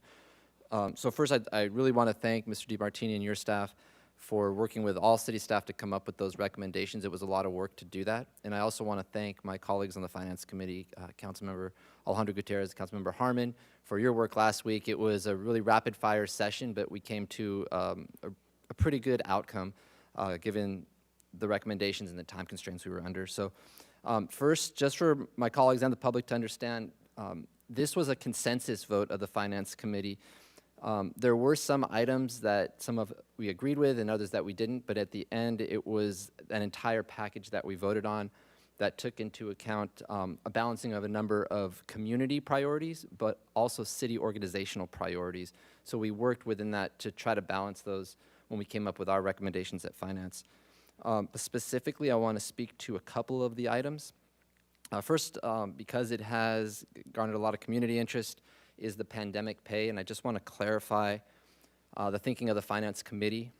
This covers our employees, and it includes our police officers, our firefighters, other public safety, our water and wastewater treatment, our parks and library staff who kept the parks open and transitioned library services during the pandemic, our IT staff who worked to transition public hearings online, which was very difficult to do, our public works staff who continued throughout the pandemic, and a number of other city services. So there was a lot of our city staff that continued to work and provide these services that we had. And another important component that we considered is this is non-PERSable compensation to our employees. And we are definitely trying to manage our pension costs here at the city, so this was a way to do that. And then one thing is we are training a lot of our city staff, and we're losing them to other jurisdictions. And other jurisdictions have been using the ARPA funds for pandemic pay.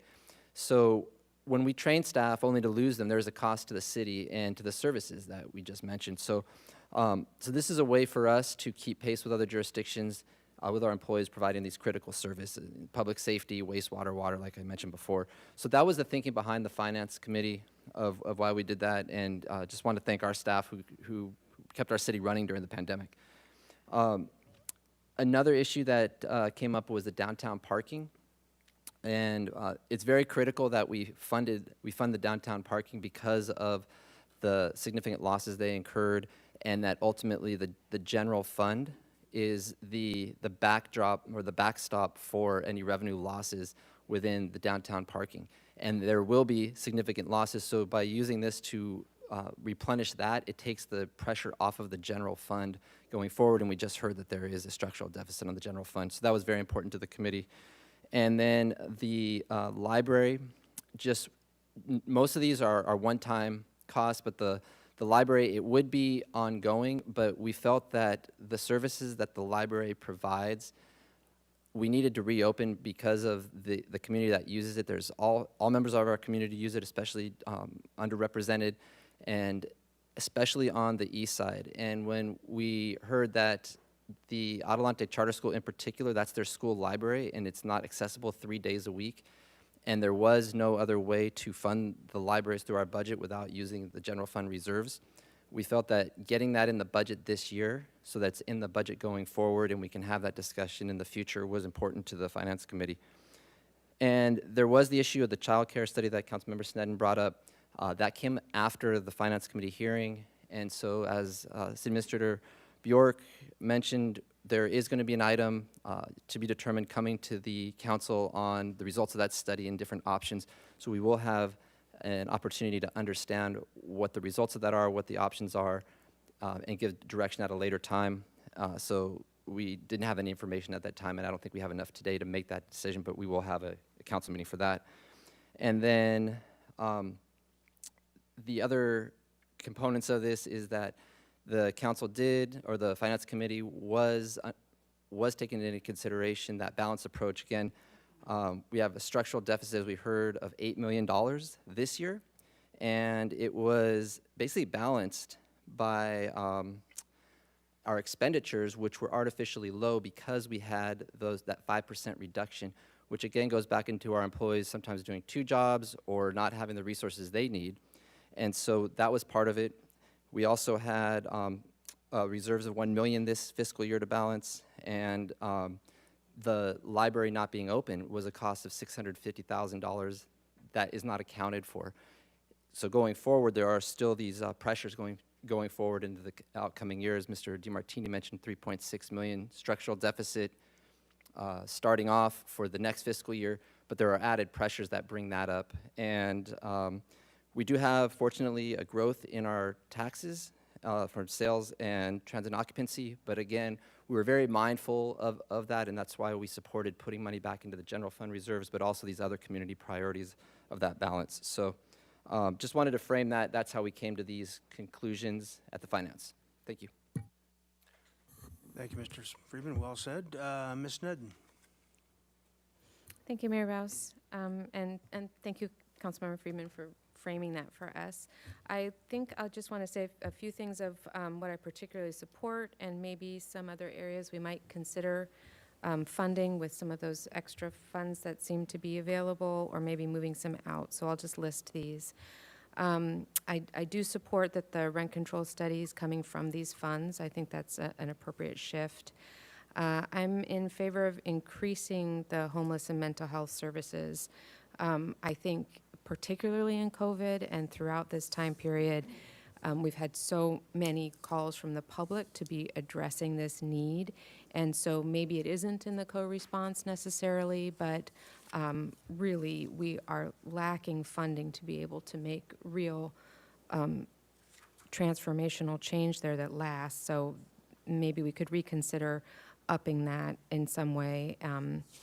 I am very much in favor of the increased COVID pay, or I would call it hero pay.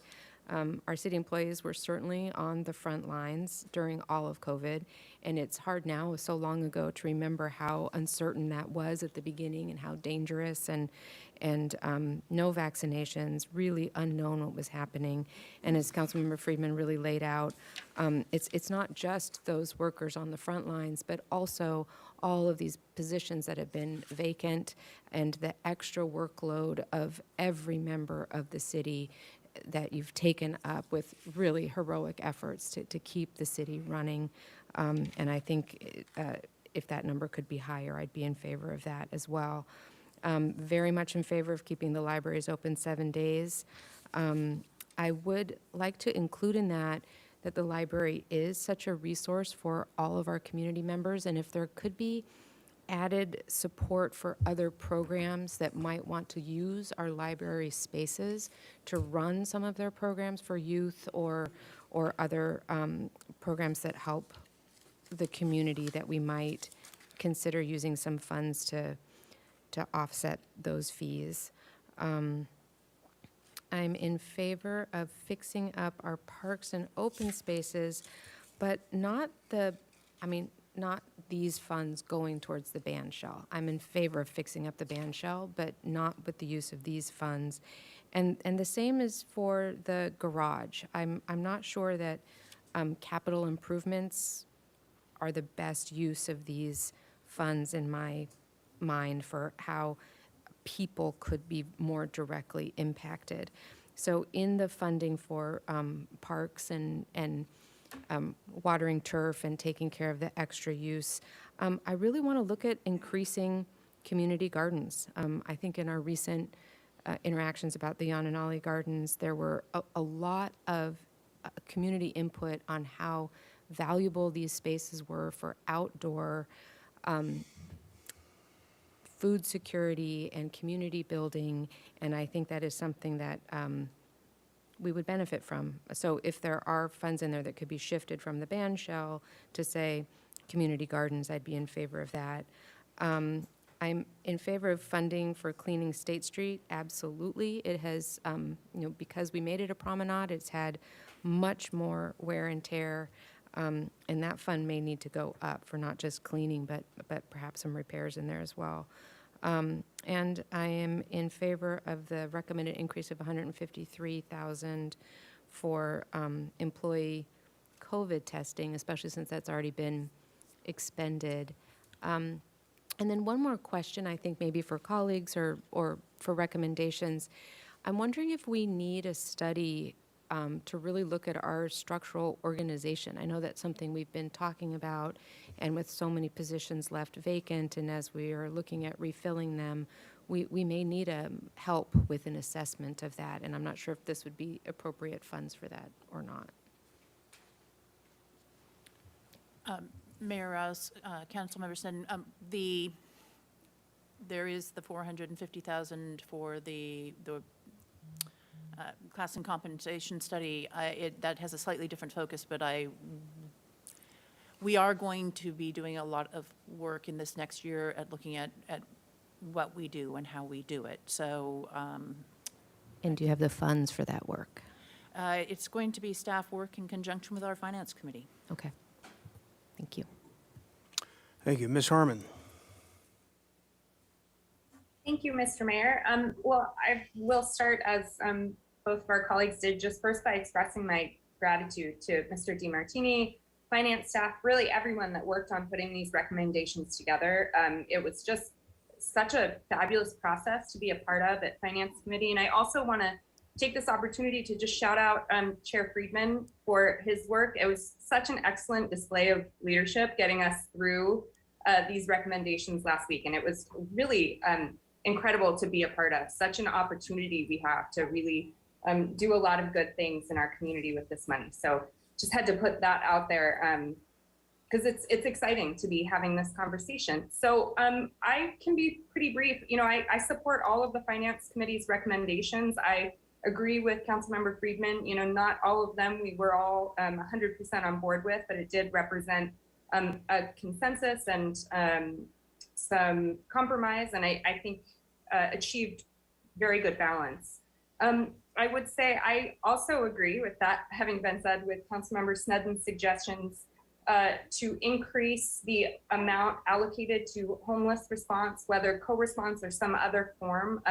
Given that we do have that surplus identified today, I very much support that suggestion. I also strongly support the suggestion to increase the hero pay or pandemic pay, as we're calling it. As our colleagues have said, our city employees really stepped up and services continued through the pandemic. And it was all thanks to them. And everything that we try to achieve here via policy is made possible through their work. And I think it's really an opportunity for us to show just how much we appreciate them and importantly, how necessary we understand their work to be to our success as a city. So I would like to suggest on those two items potentially that we consider $250,000 additionally to each. For the pandemic pay, that brings it to an even 2.5, which just seems like a nice number to me, and 250,000 to homeless response. And then with the remaining, to me, that should go additionally into the reserves as, I guess there was 153, to pay for COVID, that, and then the remaining to go into the reserves. So those would be my suggestions, and just really appreciate all the work that's gone into getting us here. Thank you. Very good. Mr. Jordan. Thank you, Mr. Mayor. Keith, I can't really see that, so I'll just walk you through the staff report, and some of mine I think are out of order from yours. So it's hard to believe, have some different opinions than what took place at the Finance Committee. And you could tell I'm struggling with items on this list that, at least in my perspective, did not have a clear impact basis with COVID. In some cases, we're preparing for the next COVID. But to me, I want to make sure that this funding goes to remedy priority one impacts on COVID. And I guess, I'd be reluctant not to keep hammering this. This doesn't happen in a vacuum. I could read you the last sentence of the staff report, but I trust everybody has read that on what happens when we move money from one place to the other. Eventually, we end up with, again, a choice of dipping into reserves or reducing programs and services. That is, there is no other option. So the 400,000 of COVID testing, I'm in favor of. I'm not supporting the Plaza Del Mar band shell. I also particularly believe there's private money out there waiting to be raised for that effort. Yes on the turf and irrigation upgrades. No on the Oak Park dance floor. No on the Acellus system optimization. Yes on the classification and compensation study. Yes on the homeless and mental health services. Slow me down, Keith, if I go too fast. Yes on the library digital materials. Yes on the reduced amount of $250K to get the library for the vans, the garage for the vans started. Yes on the broadband. And then yes on the full 3.4 amount for replenishment to the general fund. And yes on replenishing the lost revenue for downtown parking. I'll take a breath until you look at me and then go to the next page. Councilmember Jordan, I'm ready. Okay. Yes on the additional co-response homeless and mental health services. Yes on the COVID cleaning protocols. Yes on the rent control program. Yes on the pandemic pay, and I'm fine with the 2.250 listed there, but I'm also fine with increasing that to 2.5, because I've certainly chopped some money off other places. On my list, the clean energy is still there, and I would support nothing for that repayment. Yes on the reduced amount for State Street cleaning, and I agree also then with routing the savings there to both the 150K for employee testing and 700 and something K, I think, to parking revenue loss. Does that make sense? Okay, and then yes on the master plan, yes on the digital materials, and yes on the full $3 million of replenishing lost revenue. I'm on to a third page now. Okay. Yes on the economic development initiatives. Yes on opening the libraries for 7 days a week. And I, too, would also support, in particular, the East Side Community Garden funding. That clearly has a nexus to me, to people needing to be outside. And that, I believe that that particular funding is certainly not phase one. It might be phase two. It could be phase three of what's going on right now. And I think this funding would move it right up to phase one if we were able to fund that. Did I miss anything? Councilmember Jordan, I think I've captured all of your comments. I appreciate that. Thank you. I don't know if you wanted to propose a dollar amount for the community garden item, I or? don't know what that would be. So I know in my column, there's probably a whole bunch of savings. Maybe not, I don't know. And just, I would just say that whatever works for funding for that to get it going or complete it. Okay, thank you. Thank you. Thank you, Mr. Mayor. Ms. Gutierrez. Thank you, Mayor. I just want to make a comment on the garage for the library mobile. I know that it sounds like it's just a garage, but these mobile libraries, they go into places in the city where for a lot of families and children, it's really difficult to access their library, especially now that we are phasing out of the pandemic. There are a lot of families that are homeless now, and there's an increase in children that are homeless. And what I've seen in the neighborhoods that I've walked in is that the mobile libraries, not only do they bring books to the neighborhoods, but they bring a sense of normality and hope for the future. And the library staff are so kind and just so generous that to see the mobile library in the communities mean so much, because they were there before COVID, especially during the summertime. Also, we've seen an increase of robberies in neighborhoods, and so having a garage not only secures the mobile libraries, and all the materials. So that's why it's really important. And I wanted to bring this up because I know that line item seems like we're going to fund a garage. No, it's more than a garage. This garage is going to keep these mobile libraries safe that go out to the community and give a sense of normality and hope for families and children. I also want to thank Councilmember Sneddon for bringing up the community garden project, and Mr. Councilmember Jordan for supporting that. I would like to support that as well. I would even put a dollar amount of, let's see, the economic development was 50,000. Let's say 30,000 to start off.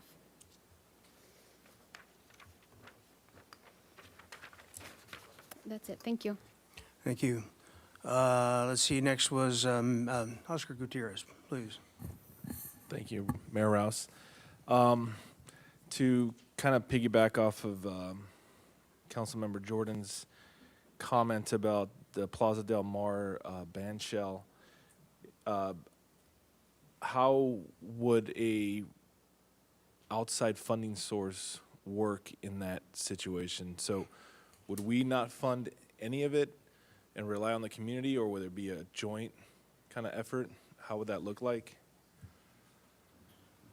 Mayor Rouse, Councilmember Oscar Gutierrez, we have about 50% of the funding for the band shell at this point in time through grants, and we would either need to find another funding source from Measure C General Fund, or we would need to raise the funds privately. So those would be the options for the remainder of the funding. So privately, meaning asking the community to donate? That's correct. Okay. So, and we've done that in the past?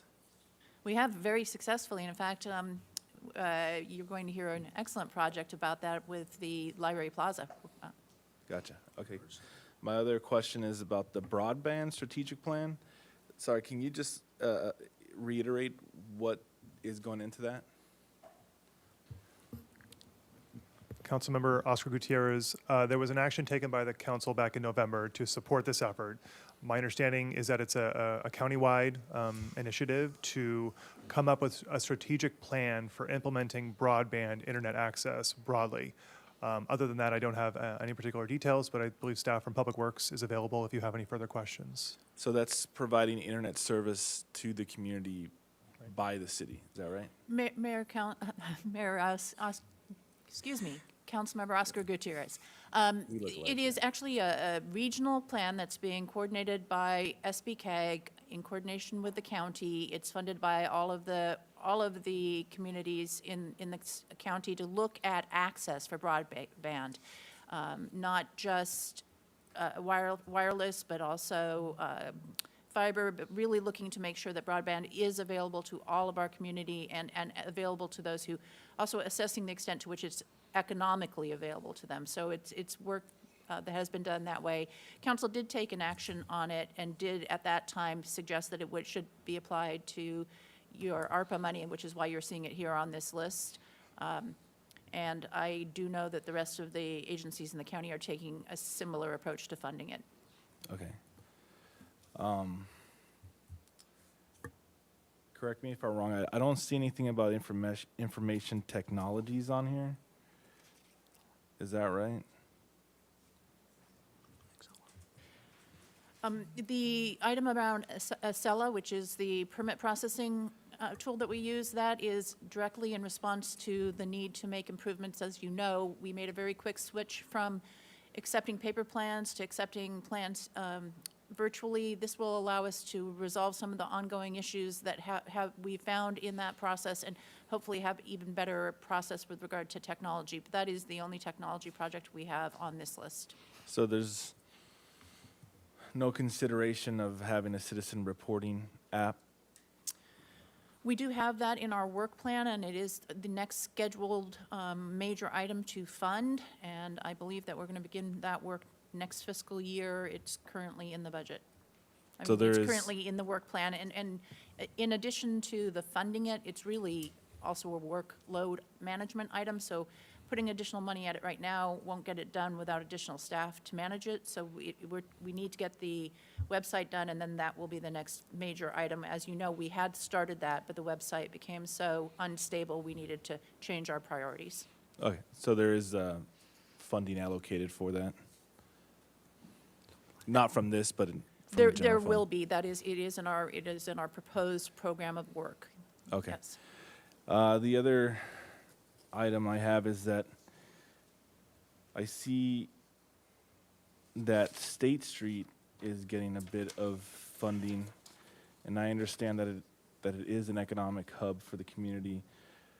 But when it comes to the State Street deep cleaning and lighting, are the other districts that have business centers and lighting issues not being considered for this funding?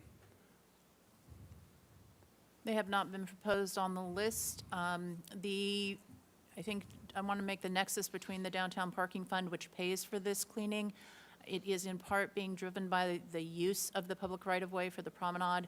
The options, if we did not do this, would, given the state of the downtown parking reserves, I really think we'd probably need to find general fund money for it, or we could charge the businesses for providing the service, which is probably the right approach in the long run. So by supporting the cleaning in the next 3 years, you're actually providing indirect support to the businesses on the promenade. Okay. Again, I understand why State Street would get so much attention, but the other business districts in our community are in need of attention as well, regular attention, just like State Street. So if there's some way we can try to address that, I'm open to have a discussion with my colleagues to see if it's possible at all here or elsewhere, because they're dealing with the same impacts from the pandemic and recovering from it, and they really need us to help them out.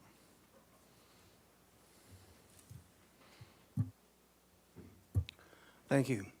Okay, let's see, the next up was Mr. Friedman. Thank you. So I'm going to try to get us a little closer here. This is really good feedback from all of my colleagues. And I kind of go in back order here. I agree with Councilmember Oscar Gutierrez that there are other districts that we really need to look at. I do have a concern with this type of funding, and it's how limited it is, that we'd be spreading ourselves thin on a lot of these other priorities, but I think we can, as part of the budget, discussion coming up, try to look at how we can prioritize these other areas. I think that's the responsible thing to do, and it's much needed. So where I'm going to, let me see if I can help you out here, Mr. DiMartini, and from what I heard from my colleagues is, I'm going to propose the following, is to zero out the Plaza Del Mar band. But before I do that, Ms. Bjork, you mentioned that we have grants for that. Do those grants have timelines that we need to expend the funds by? Mayor Rouse, Councilmember Friedman, I'm going to ask Ms. Zachary to come on and answer that question. Mayor Rouse and council members, yes, to date, we are pending 175,000 in a state parks per capita grant. And then also we have 35,000 secured in grants and about 50,000 pending. The balance of the funds that have already been allocated to the project include capital funds, general funds of 175,000. So we are halfway to funding the project. It's currently in plan check. So would be ready to actually move forward with this spring. And would we lose any of those grants, Ms. Zachary, is there a timeline on when we have to expend the grants that we've had? Mayor Rouse, Councilmember Friedman, yes, the state parks grants has to be spent by 2023. So if we couldn't fundraise the balance, which at this point we've explored our local opportunities and would have to be securing other, identifying non-local opportunities to fund this project. And and based on those grants, it's still 400,000 that we would need to get there? Or is it, you said we had 175, 35, so is it really 400 or is it less? Mayor Rouse, Councilmember Freedom, it is 400. It's a full-scale renovation of the band shell, which is in very poor condition. It includes adding an accessible ramp around the band shell, improving accessibility from Castillo Street to the band shell, providing electrical service that our users would like to see. So that's new electrical, and then restoring the historic lights. So it's a full-scale renovation of a facility that was constructed in 1919. And you're actually changing I thought I might zero it out, but based on, we have some timelines. And you said fiscal year 23, we would lose the grant, one of the grants. Which grant is that we would lose? Mayor Rouse, Councilmember Friedman, the state parks grant has a timeline on it. And how much is that one again? I'm sorry. 175. And that would be lost by the end of next fiscal year 23? Mayor Rouse, Councilmember Friedman, we would actually have to go back to state parks and probably resubmit another application in order to reallocate those funds, for which we would have to determine what that would be.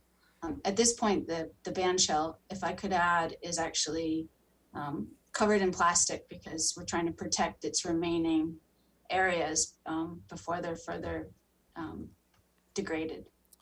Well, I'm glad that you were here, Ms. Zachary, because I was prepared to zero it out and kind of reallocate it, but based on what you just said, I don't want to have another kind of Franceschi house type of issue where we let it deteriorate to the point where we can't salvage it. And since we've already done a lot of work and you're saying that we could potentially go to construction this coming year, I'm actually going to be supportive of that now based on the information that you just provided. So what I'd like to then propose is I'm supportive of the 153. I'm supportive of generally the entire Finance Committee recommended package with the changes. I'm supportive of the 153. I'd like to take the remainder of that and give me a second here because I was going to use the Plaza Del Mar, but I'd like to take some portion of that remainder of the 900 and we could reallocate it to the following. I'd like to put some back into I'd like to use that for the community garden. I think that's appropriate use of that. And then I think we do need to, Councilmember Jordan was spot on earlier, is we really need to ensure that the general fund backfill that we have is there, because or else we're going to be having difficult conversations later That's just the reality. And, or the downtown parking, or keep it in downtown parking. And if it went to downtown parking, then with the understanding that whatever isn't used specifically for downtown parking or State Street or whatever we want to use it for there would go back to the general fund. So then out of that remainder, what, 850,000 that we have from that minus the community garden. And I don't know if that 30,000 is, it might be a little bit more. I'm not sure, Ms. Bjork. That seems kind of low to do what we want to do. So I want to make sure that we give you an accurate number today. So maybe by the end of this hearing, if we need to bump it up to 50. Mayor Rouse, Councilmember Friedman, Ms. Zachary shared with me that it's a full-scale redo of the community garden and estimated at $300,000. Wow. And would we need some seed funding for that then? Do we have to commit to the whole 300 right now, or could we kind of do some preliminary budgeting out of this rather than the 300,000? I'm going to ask Ms. Zachary to come back on and answer that. I think it's for a later phase. We had not been anticipating that at this meeting, so I don't have the answers for you on that. Mayor Rouse, Councilmember Friedman, we did rough out cost estimates. We actually had anticipated applying for a community development block grant for the community garden this fall. But unfortunately, the East Side neighborhood park area is no longer in an eligible neighborhood to receive community development block grant funds. So that's where we came up with the 300,000. That was our intent this fall to apply for another grant. And why isn't it eligible? With the 2020 census, the census data came back that the area, the neighborhood no longer meets that socioeconomic level. So for this park, we're going to have to come up with that 300,000 to move that park forward. And not just the garden, but the entire park, correct? Mayor Rouse, Councilmember Friedman, we're fortunate in that we have some CDBG funding that was secured prior to the new data coming out with the census, 2020 census. So we do have 300,000 for the park improvements from CDBG. So any extra funds would be city funds that would be matching those grant funds. Okay, so I don't have a number right now, but I know it's more than 30, but I know it's less than 300 based on what we can afford out of this. So we'll try to get there. So then the other items that that I would recommend if we were going to start to use that additional 850 would be for the homeless, increasing homeless, and if there are 4 votes for the pandemic pay, but again, we need to be cognizant of the general fund. So right now, I would recommend that we do the 153 for the COVID, the community garden. I'd say 100,000 right now. I think because then we could look for outside sources too. So it brings an additional that we're committed as a city if we went to say the Park Foundation or somewhere else. So we could say we're putting money in. So I think 100,000 would be a significant show to the community if we tried to raise 200,000 more. And then I'm not sure what additional programs we would want for the homeless. We have the 2 there, and then the pandemic pay, that's really up to my colleagues, but remember, those would basically come out of the general fund backfill, those 2. So I'm done. Okay, Ms. Sneddon. Thank you, Mayor Rouse. And this is very helpful, the tool as it's moving along. So with that 900,000 that became freed up from the recalculation for State Street and lighting, I'm also in favor of the 250,000 for homeless, 250,000 for hero pay. I like the 100,000 for community gardens.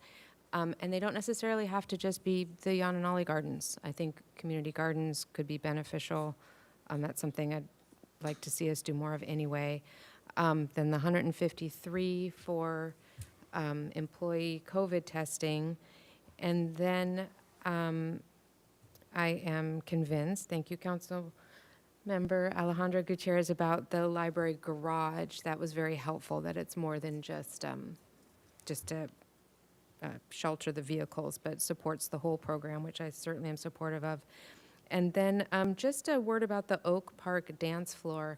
During the pandemic, that area was used extensively by programs that benefited lower income children and dance classes outside, festivals, activities that could be used there. And it did get overused and was already in disrepair. So I do think that that is a good use of these funds, and then will continue to be used by underserved children really in the area. So that, and between the band shell and the community gardens, I hope we don't have to choose between the two at some point, but 400,000 for the band shell at this point versus what 100,000 to 300,000 could do for community gardens. Given a choice between the two, I would put the funds toward community gardens, and maybe a small amount towards the band shell, but I don't see that as a COVID-related immediate need, although I do see it as a parks immediate need. So I'm in favor of the recommendations out of finance with those additions that we've already discussed. Thank you. Thank you. Okay, I have a few brief comments, and then we're going to take a break for the translators before we let these guys figure out what the heck we were talking about in the first place. This kind of reminds me of other times when we've had budget surpluses, and it has kind of that shopping spree atmosphere to it, and which was fine, but I feel really cautious about the idea of this big hole and the lack of backfill during the recommendation for our general fund. I think if there are extra funds to toss around, that's where they really should be tossed. When it comes to the State Street corridor and the cleaning and the lighting, that is something I think is not frivolous. I think is vital because it is, in fact, the economic heart of Santa Barbara, and when we are able to be ready and open for business, that is what's going to help produce the tax revenue that gives us the ability to have different programming and whatnot that right now we're suffering from. So I think that's really important. I think it means a lot to not only just the State Street businesses, but to everybody who lives and visits here. Lastly, this may seem like just semantics, but I'm not going to be able to vote for something that says rent control program on the label. That's just not going to happen for me.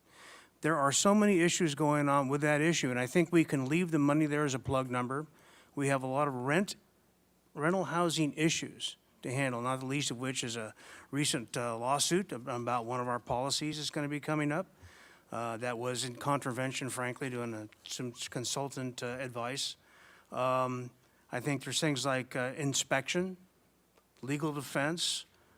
We could be using money to backfill either community development for those things, or we could be backfilling legal to help with those things.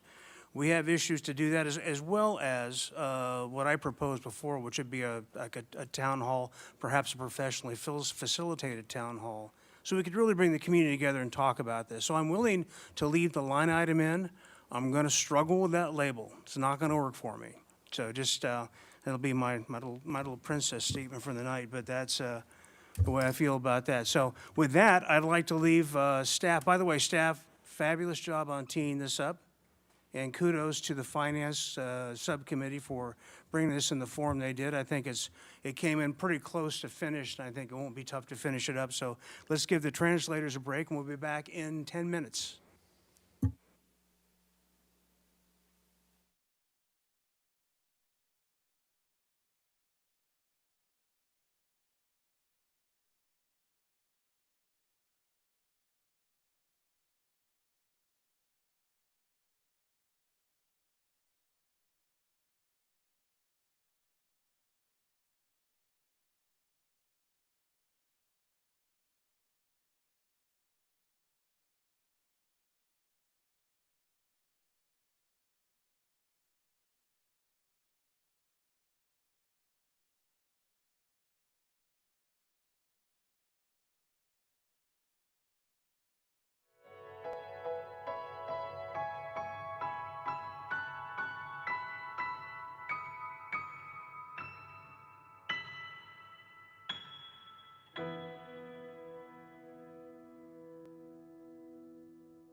To order. Where did we leave? Oh, we left off with me, that's right. So, with that, if there are no further comments from council, we will go to staff and see what you brought up. Did you have something, Ms.? Of course you do.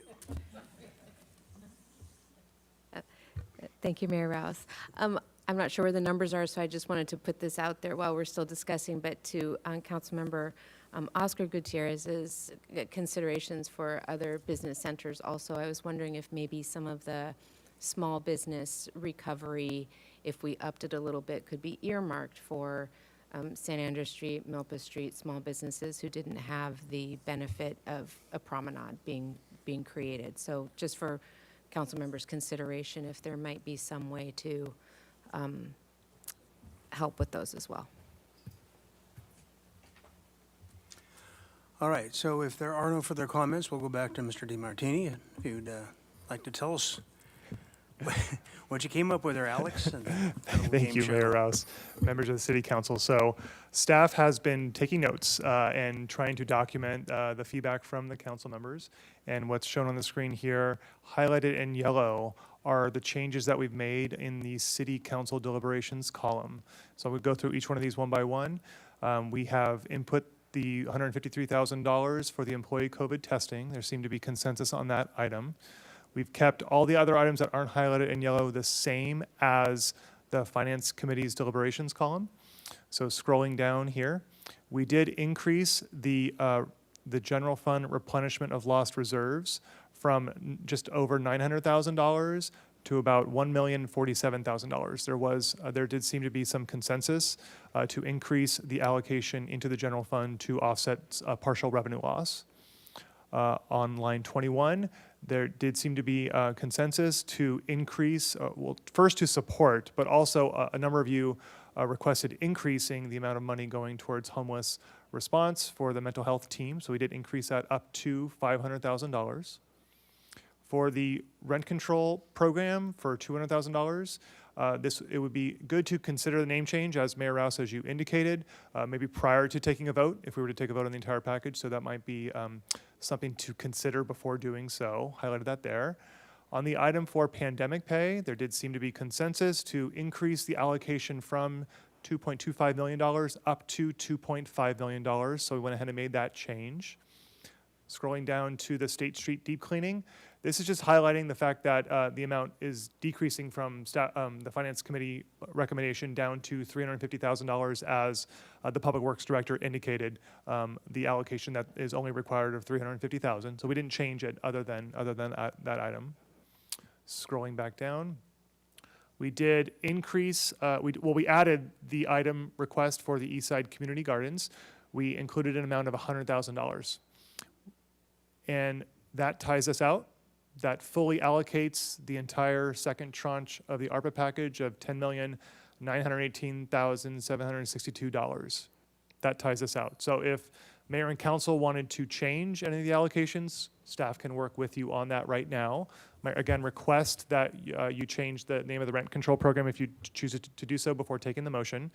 I would be happy to reiterate staff's recommendation based on these revised numbers at the time that you would like me to do so that you can make a motion in second. Yeah, I think Mr. DeMartini will do exactly that right before we make the motion. We'll do that. Real quickly on the whole rent control issue. Number one, yes, before we vote, because publishing something out there in the media that says rent control on it is going to be very provocative, as polite a word as I can put for that.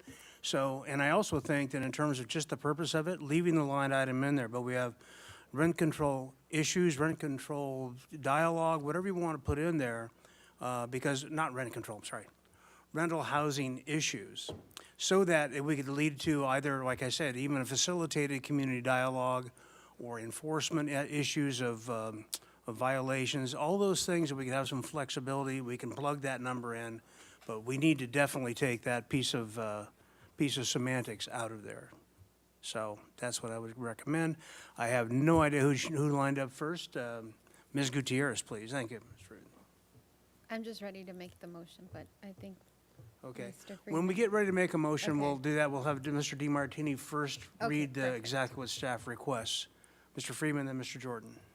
Well, I'm supportive of this, and I'll just say maybe we could change the name to like rental assistance or something like that, or rental. Somebody come up with a better name. than Rental that. housing dialogue is kind of, I think that way we have the ability to do whatever, something like that. Yeah, rental housing programming, rental housing dialogue. Programming, yeah, something that's not going to, Okay, Yeah. yeah, so I'm supportive of that with the name change. I'm supportive of everything up here. very good. Mr. Jordan. Thank you, Mr. Mayor. I just want to see if I remember this correctly. I love you dearly, Mr. Mayor, but we're just replenishing a commitment we already made with a title we already made. That name's already been out there. This is nothing new. Okay, I just want to say I love you, and I get the angst, but the deed is already done on this, so you can change it however you want to. There's a lot on this list that obviously I'm still at odds with, but I think the process we went through is what I'm supportive of. You know, I got my 2 cents in and made my case, and I don't think this is the place to cherry pick out the 5 or 6 items that you disagree with and make it then a detriment to the whole package. This is an opportunity to take advantage to really do some good, and I think overall that's what we're going to do. So I am supportive also as it's up there. Yeah, I mean, just for the record, what was voted on was to go forward with some scoping and potentially doing a study. So, like I said, that title in and of itself is going to bring the Valkyries down from the hill, so. All right, very good. I think it sounds like somebody's going to be ready to tee up and do a motion. Mr. DiMartini, would you please read what you're asking of us? Yes, Mr. Mayor, members of the council. Here's the revised recommendation for council's consideration. That council accept the Second American Rescue Plan Act economic recovery payment estimated at $10,918,762 scheduled to be remitted in May of 2022. Appropriate $1,047,112 into the general fund and $1,483,189 into the downtown parking fund in fiscal year 2022 to replace a portion of the revenue that was lost directly to the impacts of COVID-19, and appropriate $8,388,461 to offset additional costs and address other impacts directly related to COVID-19 in fiscal year 2022. Very good. Ms. Gutierrez, I think you wanted to make the motion. Thank you, Mayor. I would like to make a motion to move staff recommendation for the ARPA funds allocation. Second, Okay, motion by Gutierrez, second by Friedman. and we need to do the name change, right? I'm sorry? It's on there? Okay. Oh, I think staff has the instructions to do so. Okay. It's got to be an English major over there somewhere.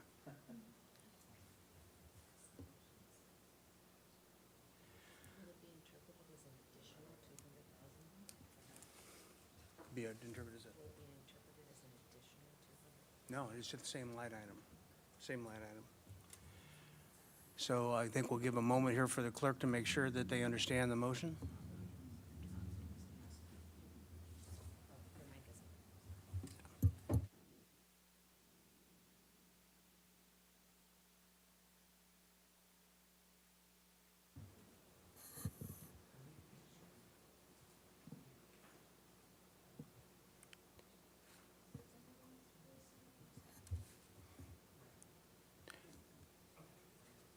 Okay, does staff understand the motion?